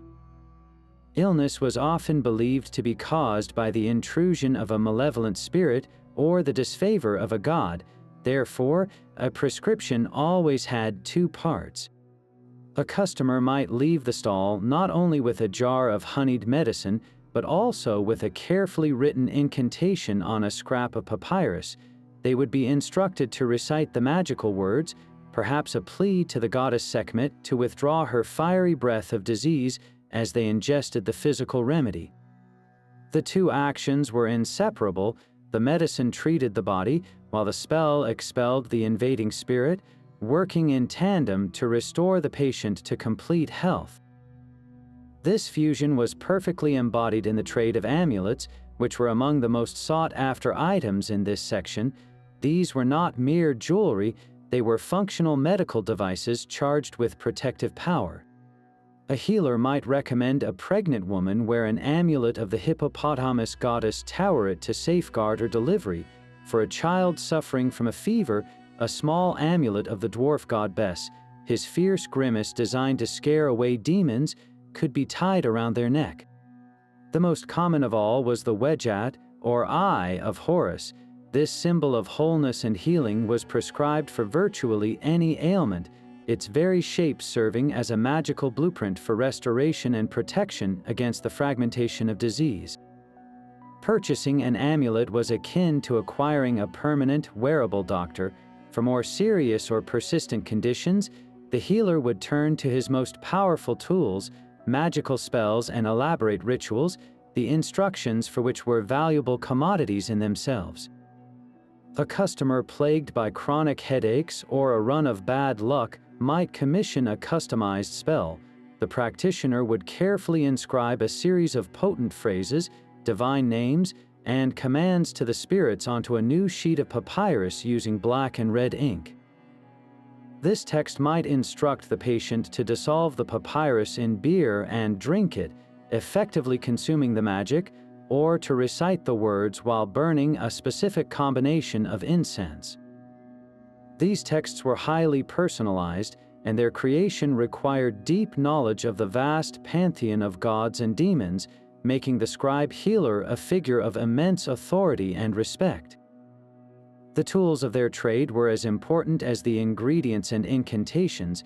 A typical healer's stall would feature an array of specially crafted vessels, shallow bowls inscribed around the rim with spells meant to imbue the liquids within with power, and slender wands carved from hippopotamus ivory depicting a procession of protective deities. These wands, often in the shape of a throwing stick, were not used for physical striking, but were ritual objects waved over a patient to create a protective barrier against evil spirits. The act of purchasing such an object was a transaction in confidence as much as it was in goods, a belief that the craftsman's skill and the healer's blessing had infused the item with tangible power. Ultimately, this corner of the market reveals a culture that saw no contradiction between science and spirit. The Egyptian healer was a holistic practitioner who understood that a broken bone required a splint and a poultice to reduce swelling, but also a spell to ensure the body's ka, or life force, would fully reintegrate with the limb. They empirically knew that moldy bread applied to a wound could prevent infection, and they also believed a chant to Isis would hasten the healing. In their worldview, the scalpel and the spell, the herb and the hymn, were simply different tools drawn from the same kit, each essential for maintaining the delicate balance of health and harmony they called mad. To buy from them was to seek not just a cure, but a restoration of one's place in a universe where the physical and magical were beautifully, inextricably intertwined. Yet beyond these stalls of healing and magic lay a market of a profoundly different nature, a sobering section where the most valuable and tragic commodity of all was traded: human beings. The air here carried a tension absent from other quarters, a silence punctuated by the shuffling of feet and the low, monotonous recital of a merchant listing attributes, a stark contrast to the lively haggling over spices or pottery. This was the slave market, the grim underbelly of ancient Egyptian prosperity, where the flow of goods and wealth was inextricably linked to the flow of human lives, creating a difficult and complex reality that underpinned the entire economy. The individuals thrust into this brutal system generally came from three distinct sources, each with its own implications for their value and fate. The most common were prisoners of war, captives taken during military campaigns in Nubia, Libya, or the Levant.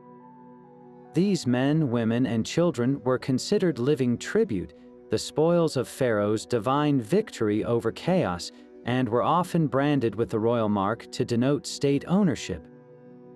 Their price was often lower due to their perceived foreignness and potential for rebellion, and they were typically destined for the most grueling state labor. A second source was debt slavery, where an Egyptian citizen, unable to pay taxes or a private debt, might sell themselves or a family member into servitude for a fixed term. This was a temporary, if desperate, measure to clear an obligation, and these individuals retained certain legal rights. The third and most vulnerable group were those born into slavery, children of slave mothers who inherited their status and were often raised within a household, making them potentially more acculturated and valuable. The process of evaluation in this market was a cold, clinical affair that stripped away humanity and reduced people to a set of physical attributes. A potential buyer, perhaps a temple overseer or a wealthy landowner, would examine a captive with the same detached practicality used to assess a draft animal. They would check teeth for age and health, feel muscle tone in the arms and legs to gauge strength, and inspect hands for calluses that might indicate a specific skill like weaving, masonry, or farming. Women and girls were scrutinized for their suitability for domestic work or as concubines, while children were assessed for their potential to be trained in a craft or serve as household attendants. The entire process was a public spectacle of dehumanization, a harsh reminder that in this context, a person was merely another asset with a measurable economic output. This valuation directly translated into a strict hierarchy of price and purpose. A strong, young male prisoner of war, fit for hauling stone in a quarry or rowing on a state galley, would command a significant price from a royal official paid from the state treasury.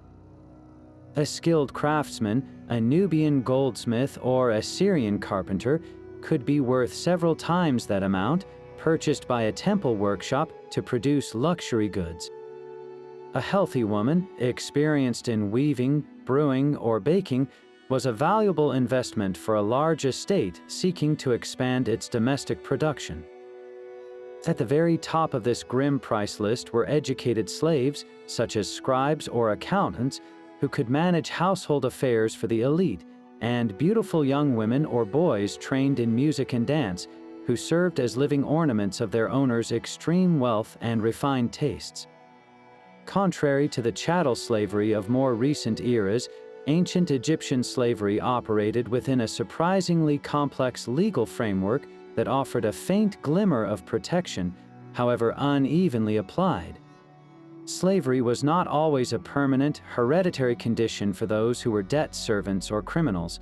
Laws, or HP, existed that theoretically regulated treatment, mandating the provision of food and clothing, and there were even avenues for a slave to petition a temple oracle or a local official against a brutally abusive master, though such actions were incredibly rare and risky.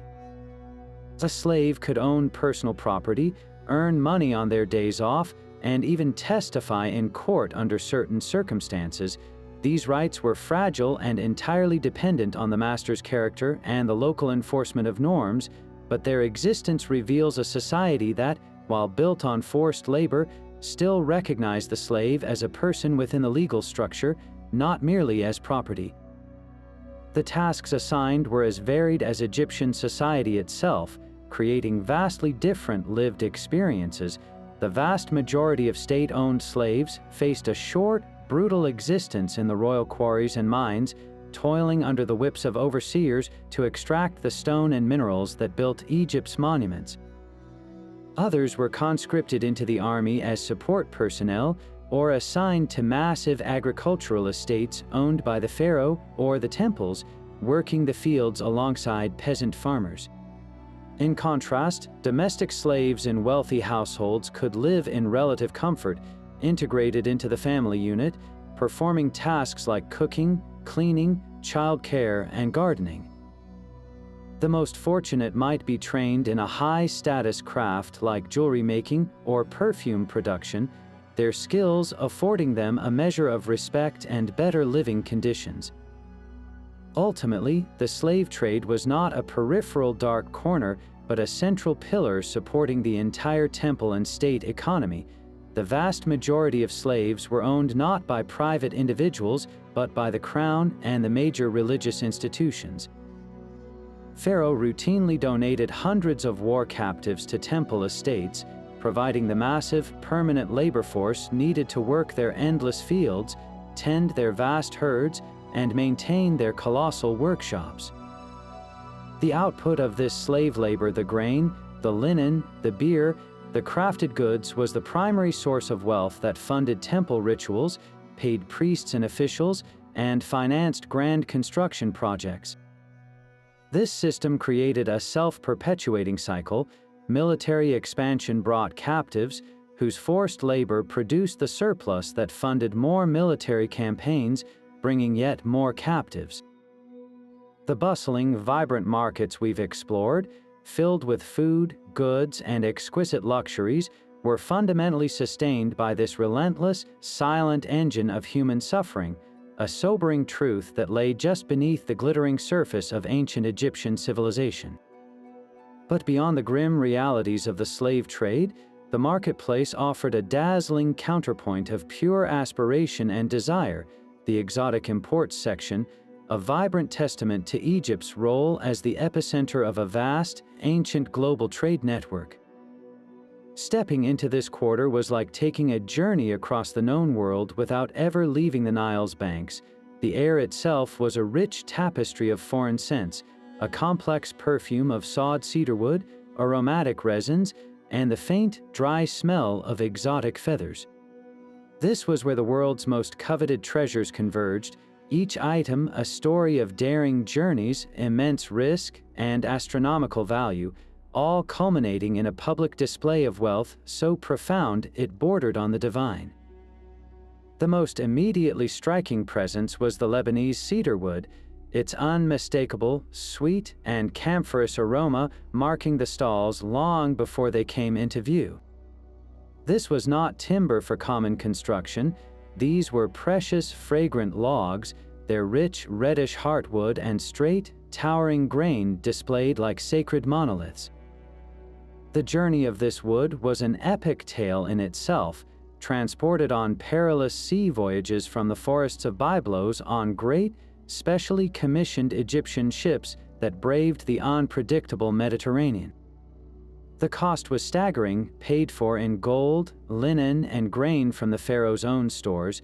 For the elite, cedar was the ultimate building material for prestige projects, the grand doors of a noble's villa, the inner coffin for a high-ranking official, or the sacred bark that carried a god statue during festivals. To simply smell cedar in one's home was an immediate, unmistakable declaration of immense wealth and connection to royal power.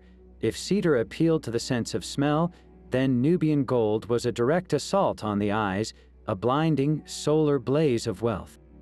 Merchants in this section would display the raw, incredible bounty of Egypt's southern conquests, heavy golden nuggets shimmering in leather pouches, delicate golden rings woven into decorative chains, and ingots stamped with the seal of the Temple of Ammon, guaranteeing their purity and origin.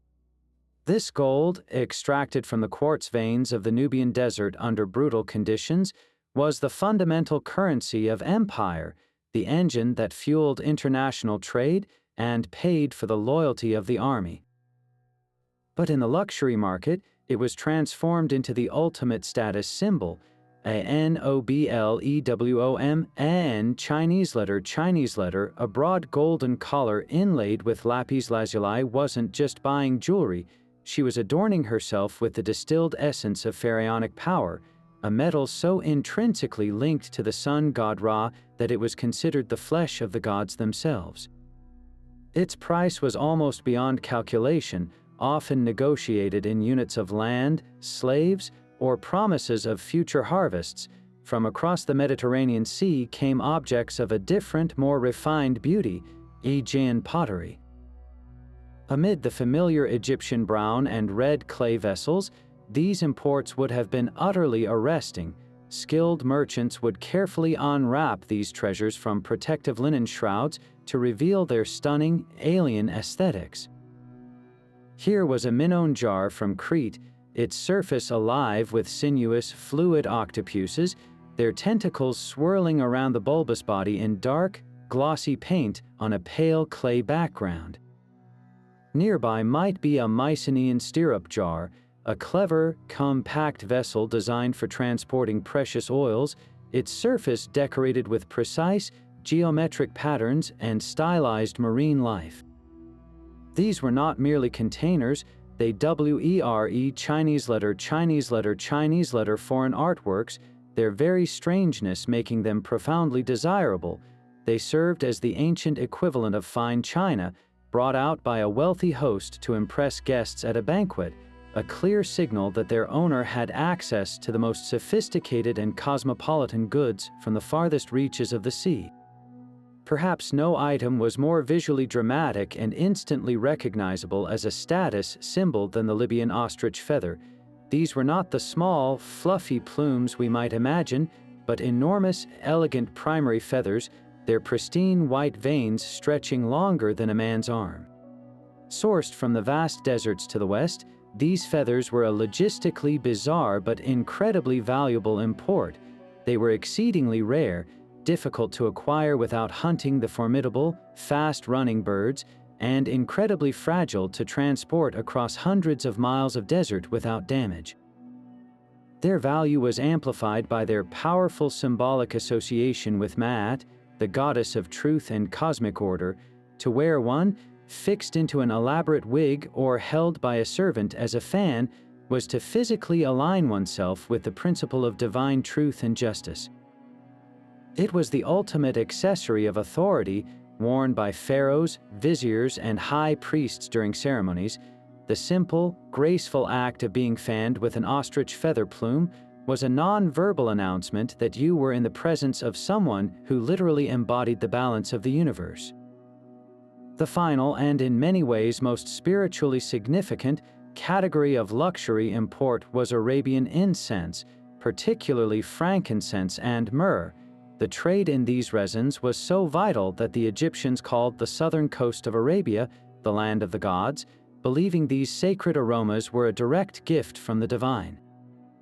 The market stalls of incense merchants were a deeply sensory experience, with small, glowing braziers constantly burning tiny nuggets of the precious resin to advertise their wares, the rich, complex smoke curling through the air.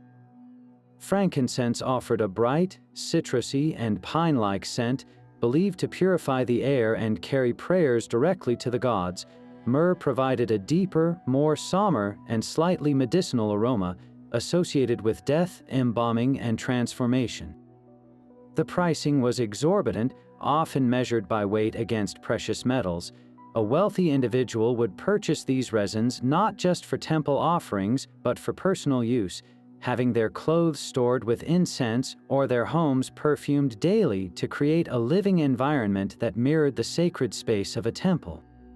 In a society that believed sweet smells were inherently divine and foul odors were associated with chaos and evil, to fill one's life with the scent of imported incense was the most intimate and pervasive way to demonstrate one's piety, wealth, and connection to the eternal.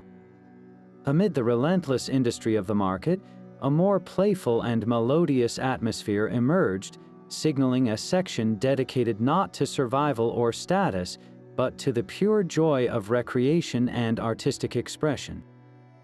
This was the vibrant quarter of entertainment and leisure, where the ancient Egyptians revealed their profound understanding that a well-lived life required more than just bread and beer. It needed music, games, and the laughter of children.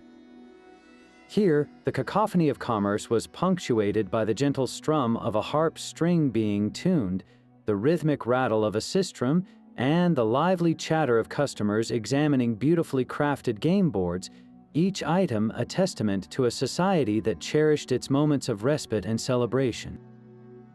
The most iconic and spiritually significant pastime on offer was the game of Senet, a board game so deeply woven into the culture that it was considered a mirror of the soul's journey through the afterlife. Stalls displayed these game sets in a stunning variety of qualities, creating a clear social hierarchy even in play. For a common household, a Senet board might be a simple, painted grid on a piece of wood or pottery, with inexpensive playing pieces made of knucklebones or clay discs. A wealthy noble, however, would seek out a masterpiece of craftsmanship, a fine wooden box with a beautifully inlaid Senet board on the top surface, its 30 squares decorated with intricate hieroglyphic symbols denoting the challenges and blessings of the journey through the Juat, the Egyptian underworld. The playing pieces themselves could be small works of art, carved from ebony and ivory in opposing sets, often shaped like lions or dogs, while the throwing sticks used as dice were made from polished, precious wood. The game was far more than a simple diversion. It was a ritual activity, a symbolic battle against misfortune and chaos, with the outcome believed to be influenced by the gods themselves. To own a fine Senet set was to possess a tool for both earthly amusement and spiritual preparation. Alongside Senet, other strategy games like Mehen, the game of the snake, offered a different challenge. This game featured a circular board carved with a coiled serpent, its body divided into segments. Vendors would explain the rules, now lost to time, which likely involved moving marbles or lion-shaped pieces around the spiral path. The very shape of the board, a coiled serpent, was a powerful protective symbol associated with the sun god's journey, blurring the lines between play and piety. For those seeking simpler, faster-paced fun, there were games of chance and physical skill. Children and soldiers might purchase a set of astragali, the knucklebones of sheep or goats, used in a tossing game not unlike modern jacks. The market also offered equipment for physical sports, reflecting the Egyptian appreciation for athleticism. Stalls sold meticulously balanced throwing sticks for hunting waterfowl, a popular pastime for the elite depicted in tomb paintings, and pairs of slender, feathered projectiles for archery competitions, a skill highly prized for both its military and ceremonial value. But no gathering, from a humble village festival to an extravagant palace banquet, was complete without music, and the instrument makers' stalls were a symphony of potential sound. The most revered of all was the harp, an instrument of exquisite elegance and emotional power. Luthiers displayed a range of sizes, from the small, portable shoulder harp a traveling musician might carry, to the magnificent man-sized arched harp that was the centerpiece of any serious orchestra. A customer would run a hand over the soundbox, often crafted from a single piece of resonant sycamore fig wood and covered with a tautly stretched leather soundboard, admiring the inlay work. The strings, made from gut or sinew, were tuned with beautifully carved pegs. The price of such an instrument was immense, placing it firmly within the reach of the elite and the temples, whose musicians used its haunting melodies to accompany poetry, worship, and seduction. For a more accessible yet equally evocative sound, there was the flute. Crafted from red, wood, or even bone, these simple wind instruments were a staple of Egyptian music. A merchant might demonstrate the soft, breathy tone of a vertical end-blown flute, or the more robust sound of a larger, transverse model. The double clarinet, with its two parallel pipes played simultaneously, created a distinctive droning harmony that was essential for festive processions and lively dances. Perhaps the most uniquely Egyptian instrument, however, was the sistrum, a ceremonial rattle sacred to the goddess Hathor. This was not merely an instrument, but a sacred object, its U-shaped frame supporting loose crossbars that held metal discs which produced a shimmering, metallic rustle when shaken. The handle was often topped with a carved head of Hathor or the fearsome protective face of the dwarf god Bes. A priestess purchasing a new sistrum would examine it with utmost care, ensuring its sound was pleasing to the goddess and its craftsmanship worthy of use in her temple rituals. The act of playing it was believed to pacify deities and ward off evil spirits, turning music into a direct conduit to the divine. For the youngest members of society, the market offered a world of imagination in miniature. Toy vendors' stalls were a delightful chaos of whimsy, showcasing the universal desire to play. Here, one could find dolls with detailed, painted clay heads and hair made of strung clay beads or faience, their bodies simple paddles of wood or cloth stuffed with papyrus reed. These were not just playthings. Some scholars believe they may have had a ritual function, perhaps as fertility figures or companions for the deceased in the afterlife. There were also pulled toys on wheels, often shaped like crocodiles or lions, with moving jaws that would clack together as a child dragged them through the dust. Miniature versions of adult tools, tiny grinding stones, little pottery vessels, and even small model boats allowed children to imitate the world of their parents, learning their future roles through the act of play. The materials, from simple baked clay for the poor to finely carved and painted wood for the rich, once again reflected the family's station, but the fundamental joy they provided was a rare commodity that transcended social class. The very existence of this vibrant leisure market reveals a sophisticated aspect of ancient Egyptian society. While a peasant farmer's leisure time was undoubtedly scarce, limited to major festivals after the harvest, the fact that even he might barter for a simple senate board or a clay whistle for his child shows that recreation was a valued part of life at all levels. For the middle class of craftsmen and scribes, leisure was more regular, enjoyed in the evenings or on rest days, often involving board games with friends or family music making at home. For the elite, however, leisure was an art form and a public display of culture. Hosting a banquet complete with a private harpist, skilled dancers, and elegant game sets was a key way to demonstrate refinement, wealth, and hospitality. The goods sold in this quarter, therefore, were not frivolous luxuries but essential tools for building community, expressing creativity, and navigating the complex human need for joy and connection, proving that the ancient Egyptians understood the balance between toil and pleasure as well as any modern society. Yet beyond the vibrant sounds of music and play, the very air of the marketplace seemed to grow still and heavy with a sense of profound purpose, drawing us toward a quarter that dealt not in the affairs of this life, but in preparations for the next. This was the realm of religious and funerary goods, a sector where every transaction was imbued with eternal significance, and where the ancient Egyptians' deepest fears and highest hopes were transformed into tangible objects of clay, stone, and precious metal. The atmosphere here was one of quiet reverence and serious consultation, a stark contrast to the boisterous energy of the food stalls. Merchants spoke in hushed, knowledgeable tones, not merely selling products but offering a service of spiritual assurance, guiding their customers through the complex requirements for a safe journey into the afterlife. This was commerce at its most solemn, where the price of an object was measured against the value of eternal peace. The sheer diversity of items on offer was a direct reflection of the intricate and demanding vision of the afterlife. Stalls were veritable museums of devotion, displaying everything from tiny, mass-produced amulets to exquisitely carved stone vessels. A central and ubiquitous item was the shabti figure, an essential worker for the afterlife. These small statuettes, often crafted from faience, wood, or clay, were designed to answer the call to labor in the field of reeds so the deceased could enjoy eternal leisure. The market offered a staggering range of quality. For a poor laborer, a purchaser might select a simple, mold-pressed faience shabti, its features blurred and its spell from the Book of the Dead hastily painted on in a single color.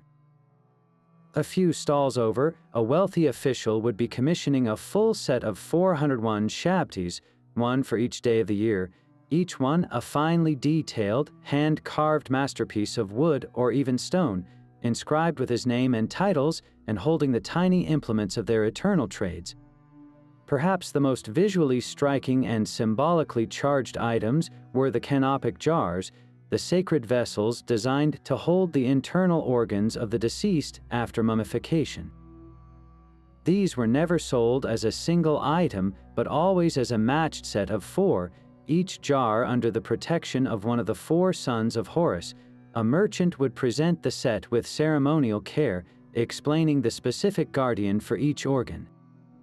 The most affordable sets were simple pottery jars with stoppers crudely shaped into the heads of the gods human, jackal, baboon, and falcon. For the elite, however, these jars were objects of high art.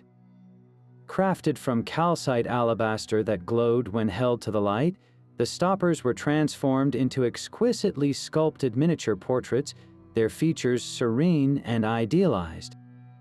These jars were often housed within a beautifully carved wooden chest, itself inscribed with protective spells, turning a biological necessity into a profound statement of faith and social standing. No tomb could function without a means to receive offerings from the living, and this need fueled a thriving market in votive statues and offering tables. Votive statues, typically depicting popular gods like Osiris, Isis, or the household protector Bes, were purchased by the living to be placed in local chapels as a permanent testament to their piety, a way to gain favor with the gods through a perpetual gift. The quality varied wildly, from roughly carved limestone figures to finely cast bronze ones inlaid with precious metals. The offering table was equally critical. This was the literal interface between the worlds of the living and the dead, a stone slab upon which family members would place food, drink, and incense to sustain the ka of the deceased. A simple mud brick family might make do with a small, uninscribed limestone dish. A noble's table, however, could be a large, rectangular slab of polished black basalt, its surface carved in sunk relief with detailed images of bread, beer, fowl, and linen, magically ensuring these essentials would be available even if earthly relatives neglected their duties. The depth of the carving and the fineness of the stone were immediate indicators of the price paid and the status of the tomb's occupant. Underpinning this entire economy of eternity was the most powerful and expensive commodity of all, the funerary text. In early times, this was the exclusive privilege of the pharaoh, with the pyramid texts carved directly onto the walls of his burial chamber. Later, the coffin texts democratized the afterlife for the elite, painted inside the wooden coffins of officials. But by the height of the New Kingdom, the Book of the Dead had become the ultimate must-have item for anyone with aspirations for the afterlife, creating a massive market for scribes and illustrators. This was not a standardized book, but a personalized collection of nearly 200 spells, or chapters, from which a customer would select those they could afford and which suited their specific concerns. The production was a specialized industry. A family would commission a scribe to write the text on a papyrus scroll and an artist or illuminator to add the vital vignettes, the detailed illustrations that magically activated the spells. The cost was astronomical, scaled to the length of the text, the quality of the papyrus, the skill of the handwriting, and the brilliance of the illustrations.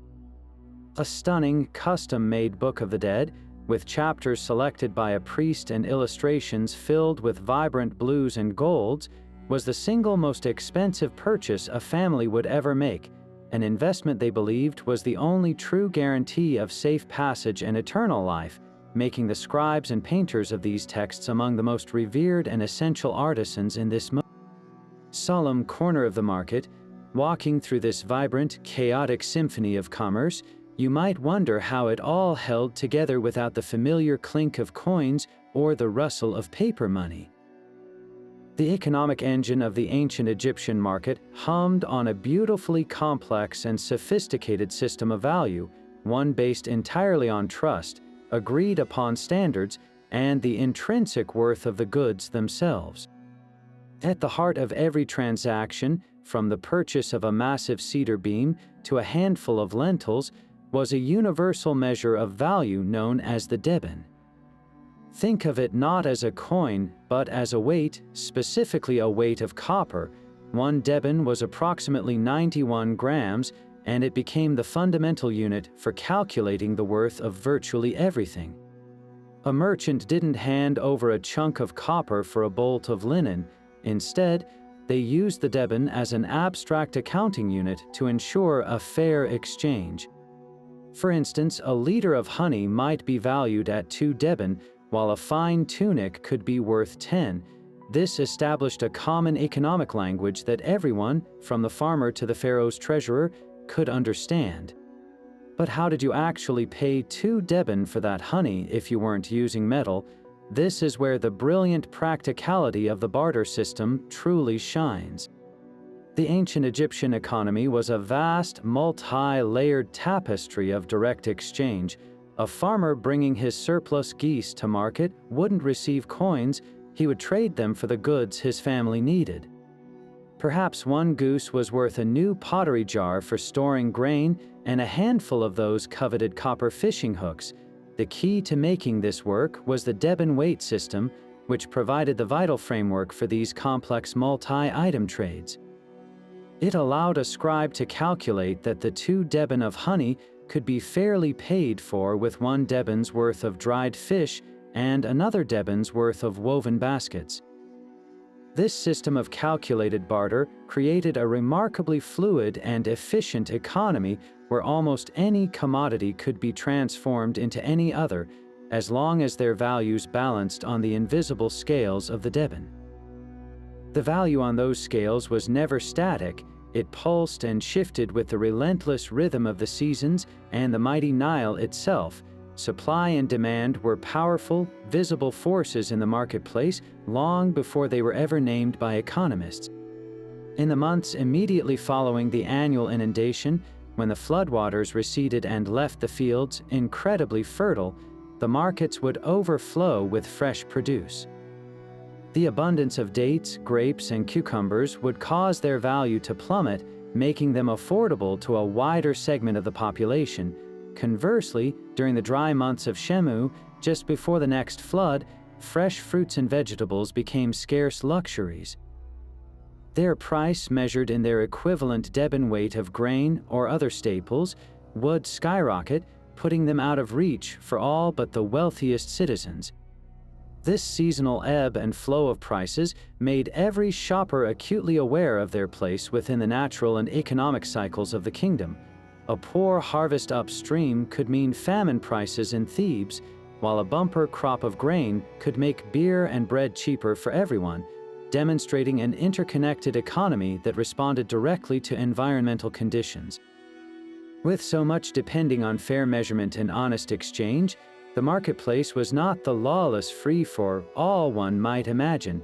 While there was no formal police force as we know it, the market was under the watchful eyes of 2 powerful, informal regulators, the temple and the state. Their interest was not in micromanaging every trade, but in upholding the divine concept of truth, balance, and order. This philosophical principle had very practical economic applications. Market officials, often scribes appointed by the temple or local governors, would patrol the stalls. Their primary role was to ensure the integrity of the weights and measures. They carried their own sets of officially sanctioned stone weights, often carved in the shape of animals like bulls or ducks, and they would regularly test the scales of the merchants. A vendor caught using a light weight to cheat customers faced severe penalties, including public beatings, fines, and the permanent loss of their right to trade. This oversight built a critical foundation of trust without which the entire barter system would have collapsed into suspicion and conflict. This regulation extended beyond just weights to the quality of the goods themselves. A priest purchasing fine linen for a god statue had to be certain of its purity and weave count. A state official procuring grain to feed workers on a royal tomb needed to know it was not mixed with chaff or sand. To this end, certain industries, especially those supplying the temple and palace, developed early forms of branding and standardization.